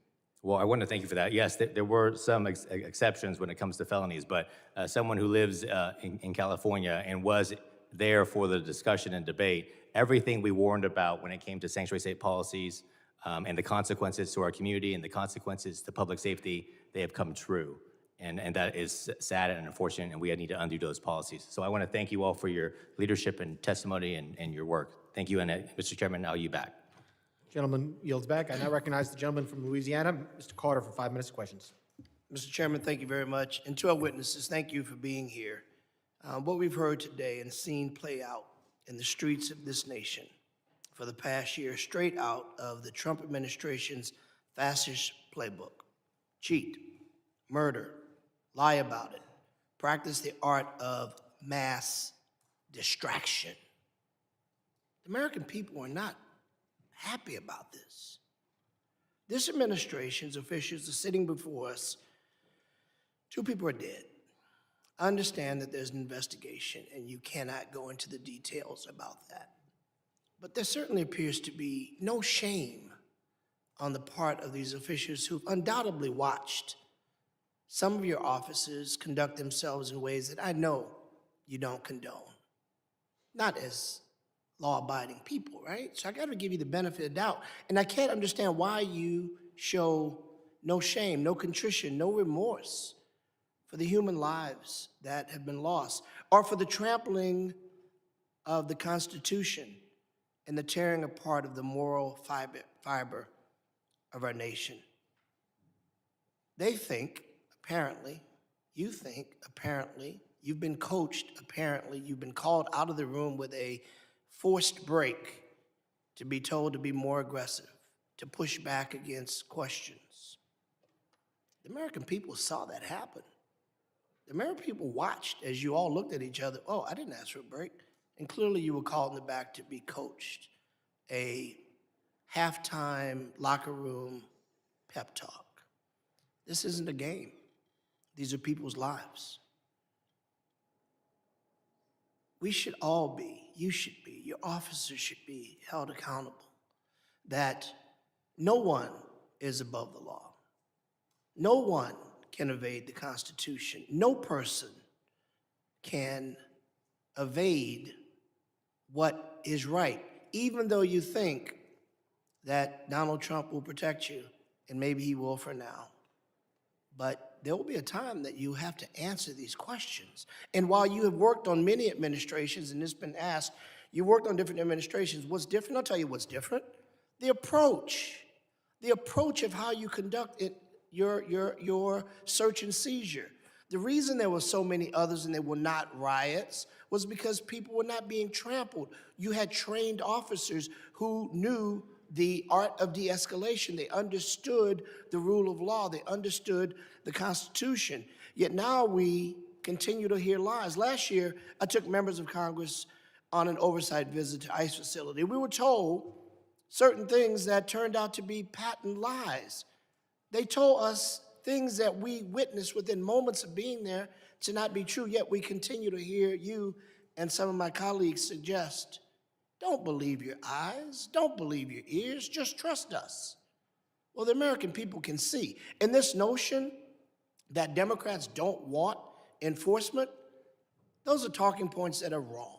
We want rapists and murderers off the street. We want the bad, the worst of the worst, to be arrested and to be deported if they aren't supposed to be here. What we don't want is citizens running down the street being chased by ICE agents, people being shot on the streets by rogue officers who are in fact American citizens. What we don't want is to see people like Ms. Good or Mr. Pretty simply doing what we often say, if you see something, say something. We don't want to see people dying on the streets. So let me ask you a quick question. Mr. Lyons, has ICE ever detained an American citizen such as they are not free to leave, whether it is on the sidewalk, the street, or thrown into the back of an ICE vehicle because they looked or sounded a certain way, even though they said they were American citizens? Yes or no, quickly, I only get 38 seconds. No, sir. That's never happened before. That we've arrested one? No, sir. We've detained individuals to verify identity, but we haven't arrested or deported. No, sir. Detain, arrest, check it out. It's Yes, sir. the same thing, right? All right. What does an undocumented person look like or sound like? Does it look like Mr. Garbarino? Does it look like me? Could look like anyone, sir. Okay, well, how are you training your people? Because you've said and others have said, if they sound a certain way, they look a certain way, we're going to stop them. That was quoted by your people. What do you say to that? Sir, what I say is that ICE does criminal targeted enforcement based on intelligence, and we don't use the color of skin or accents for that. So the person who said that was wrong. Yes? We'll let the person that was gentleman, wrong? get that answer in writing. His time has expired. We will now recognize the gentleman from Tennessee, Mr. Van Epps, for 5 minutes of questions. Thank you, Mr. Chairman, for holding this hearing and to our witnesses for testifying today. I want to commend the job the Trump administration and you gentlemen are doing to secure the border, enforce federal immigration laws, and keep dangerous criminals off our streets. Under President Biden, we saw unprecedented levels of illegal immigration, and many of those who came across the border were connected to transnational criminal organizations and have continued to commit crimes while in the United States. Despite doing everything they could to secure our borders, our brave CBP officers and Border Patrol agents were undermined at every turn by the Biden-Harris administration. Yet under President Trump, CBP, Border Patrol, and ICE have been empowered to do their job and fulfill their mission. As a representative from Tennessee, I can't help but compare operations in Minneapolis to those in Memphis. Federal law enforcement operations in Memphis have been successful by every standard and metric, with Memphis State Task Force arresting over 6,000 people. And while immigration enforcement isn't a stated goal of this task force, there is no question that it is also taking place. The successful operations are due in large part to the outstanding leadership of Governor Lee, who has worked closely with federal partners. Over the last year, the Trump administration has arrested numerous gang members, pedophiles, and drug traffickers in Memphis, with little fanfare or interference from activists. As a result of this cooperation, murders in Memphis are down by 47% since President Trump took office, and overall violent crime is down by 30%. In May of last year, ICE enforcement and removal operations worked with Tennessee Highway Patrol and DHS components to successfully arrest 196 criminal illegal aliens across the greater Nashville area. I am grateful for the role the members of the Tennessee Highway Patrol played in that operation, and their cooperation has made my district significantly safer. Since then, over 56 partnering agencies are working together alongside ICE to keep Tennesseans safe. ICE has carefully highlighted the worst of the worst criminal aliens it has arrested. Today, I will be entering into the record nearly 120 illegal aliens that have been arrested in Nashville, with rap sheets ranging from identity theft to drug smuggling, larceny to arson, and robbery to rape. Federal agents are executing their mission to defend American citizens and protect our communities. The major challenge we've seen in Minneapolis and similar cities are directly caused by sanctuary city policies and the refusal of local leaders to enforce the law, preventing local law enforcement from working with ICE. This leaves ICE and others unsupported, having to manage protesters and domestic friction in addition to their actual mission of enforcing immigration law. Local law enforcement is crucial to facilitate the mission. Director Lyons, contrast ICE's experience in Minneapolis with other cities around the country, including Memphis and others, that have agreements to work with ICE. What can successful partnerships with local law enforcement and other partners look like? Sir, thank you. I would say that Memphis is a prime example, and I have to give credit to the U.S. Marshal Service that's leading that operation. Homeland Security investigation agents are out there every day with the men and women of Tennessee Highway Patrol, Memphis Police Department, and the reduction in crime has been significant. But if you look across the country, almost in every state, we do have cooperative jurisdictions. If you look at Texas, we have outstanding cooperation. You don't see any riots or anything like that. You see side-by-side law enforcement working together as it would be. If you look at the state of Florida, state of Oklahoma, state of Louisiana, all across the nation, we do have that. And what it is public safety. Thank you. Next, I want to commend the Trump administration for locking down our southern border. A year ago, it was a highway for illegal aliens and illicit materials. Today, it is secure and closed. Commissioner Scott, as Congress and the Trump administration enabled DHS to secure the southern border, how are cartels and other criminal organizations adapting to effective border enforcement? They're going to continue to push back. I think some of it is in these protests, because if we can shut down interior enforcement, that allows them to basically market their goods, if you will, to smuggle people in. And they need those people to be distractions, because without it, they have to start digging million-dollar tunnels. Without it, they have to spend a bunch of money on drones, which we're countering. But without it, they have to go out into the ocean where they stick out like a sore thumb, and we're increasing our radars on the West Coast and increasing our air coverage. Basically, it affects their bottom line, and it makes it harder and harder for them to bring their poison and anybody that wants to threaten this country that's willing to pay them here. Thank you. Mr. Chairman, I move to submit for the record a list of DHS worst of the worst in Tennessee, 3 quotes from Tennessee's 7 sheriffs supporting ICE, and 5 news articles germane to the hearing in Tennessee. And sir, I yield back. Without objection. Gentleman yields back. I now recognize the gentleman from Texas, Mr. Green, for 5 minutes of questions. Thank you, Mr. Sorry, Mr. Chairman. Can you hear me now? Is it? The microphone right there. Well, will you give me a moment to get a bit closer, please? Thank you, Mr. Chairman, and I say it sincerely. I believe this is a most valuable hearing, and I'm honored that the ranking member would be here with us to accommodate us, as is the case with you. Mr. Lyons, is it true that you have a criminal justice degree, a bachelor's degree in criminal justice? Yes, sir, it is. Is it also true that you have a master's degree in criminal justice leadership? Yes, I do. And would you, as a professional with 2 degrees in criminal justice, indicate to us that if an officer commits murder, that officer should be prosecuted? Sir, any law enforcement misconduct needs to be investigated and prosecuted. Investigated and prosecuted. And have you seen the widely published video of the killing of Mr. Alex Preddy? Yes, sir. And sir, my assumption is that if I ask you whether this was an injustice, you would say you cannot comment because of an ongoing investigation. Is that a fair statement? Yes, sir. And what is the rationale for not responding to an ongoing investigation? Sir, I don't want to impede or I don't want you to. prejudice the investigation. No, not this one. Any, in your profession now, but any investigation. What's the rationale? Not this one, any. Same for any investigation, sir. I don't want to. You would not want to I don't want to tell us- bias or put my finger on the scale of any investigation. You not. What's the rationale for your not testifying about it is my question. I don't understand your question, sir. What does the law say? What is the rationale? What harm would it do if you testified?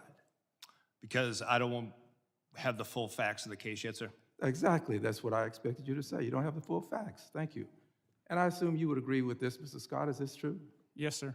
And Mr. Edlow, you would agree? I assume so. I'm not a professional in law enforcement. Well, but I'm you're a an attorney. professional person with a degree of intellect such that you can comment on whether or not. Well, I this will certainly cause would harm. not comment on anything. Not a specific case. We're talking about now any case. Would you agree that it would cause harm for you to testify before there's an investigation? Certainly without having all the facts. All right, surely you would agree. Which brings us to Secretary Nome. Secretary Nome accused Mr. Preddy of brandishing a firearm while wishing to inflict harm on the officers. Secretary Nome. Same rules that apply to you apply to Secretary Nome. Accused this gentleman, Mr. Preddy, of brandishing a firearm.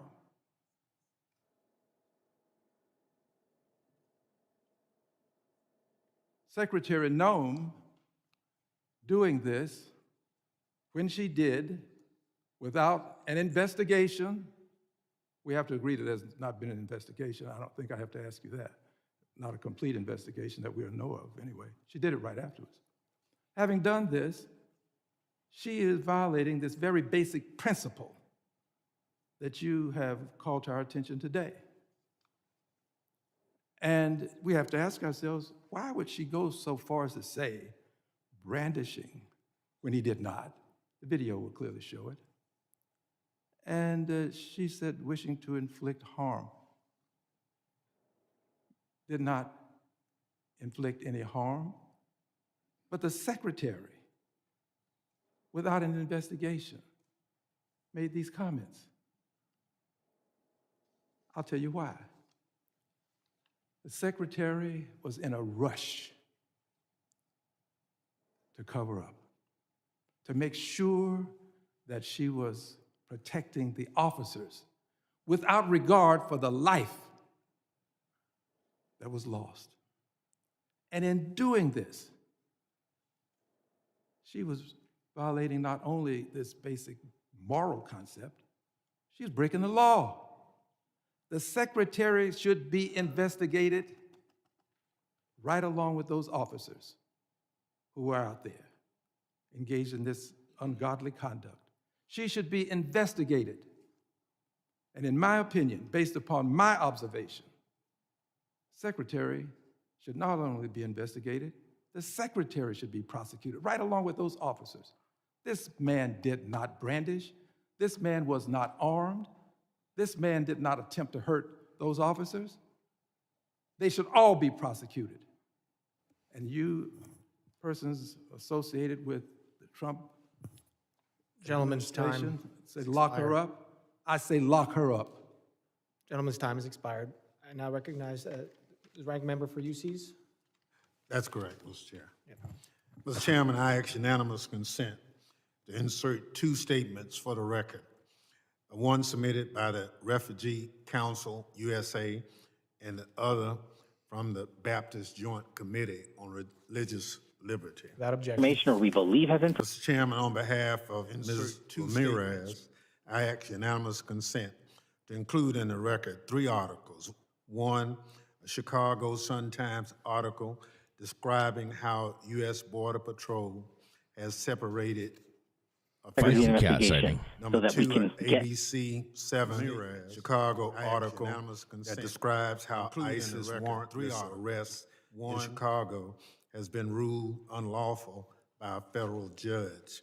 And third, a ProPublica article documenting how immigration agents are using banned chokeholds and other moves that can cut off breathing. Without objection. Mr. Chairman, I ask unanimous consent to insert in the record the following articles.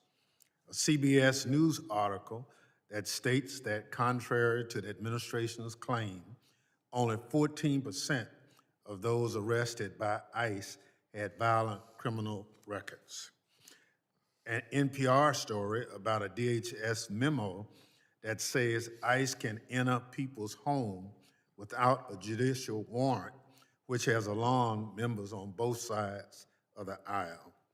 An article from the Marshall Project that alleges that there are thousands of kids in detention, many for longer than the court-prescribed limit.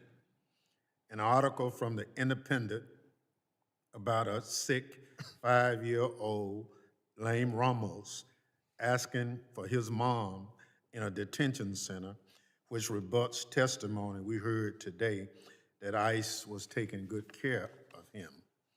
A report from the Center for Election Innovation and Research updated this month that found that non-citizen voting is rare and allegations of the practice are a result of misunderstandings or fabrication. An article from the AP, which highlights that federal authorities are monitoring and tracking individuals who criticize immigration enforcement operations. A report from the Brennan Center titled, ICE Wants to Go After the Sinners as Well as Immigrants. A report from The Guardian that describes the terrible condition in ICE facilities and that ICE denied urgent medical care to a 10-year-old. Without objection. I want to thank, gentleman yields back. I want to thank the members, or the witnesses for being here tonight, and all the members for their questions. Members of the committee may have some additional questions for the witnesses, and we ask that the witnesses to respond to these in writing. Pursuant to Committee Rule 7E, the hearing record will be held open for 10 days. I want to let the audience know that please still be seated while the witnesses and their teams leave. Without objection, this committee stands adjourned.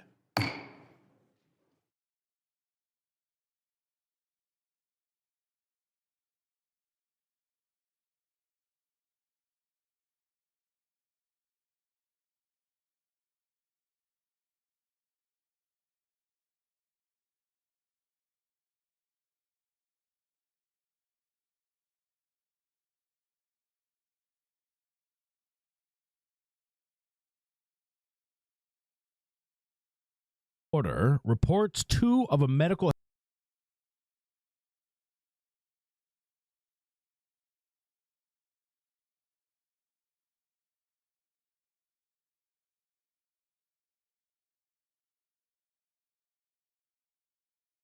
300 Bitcoin.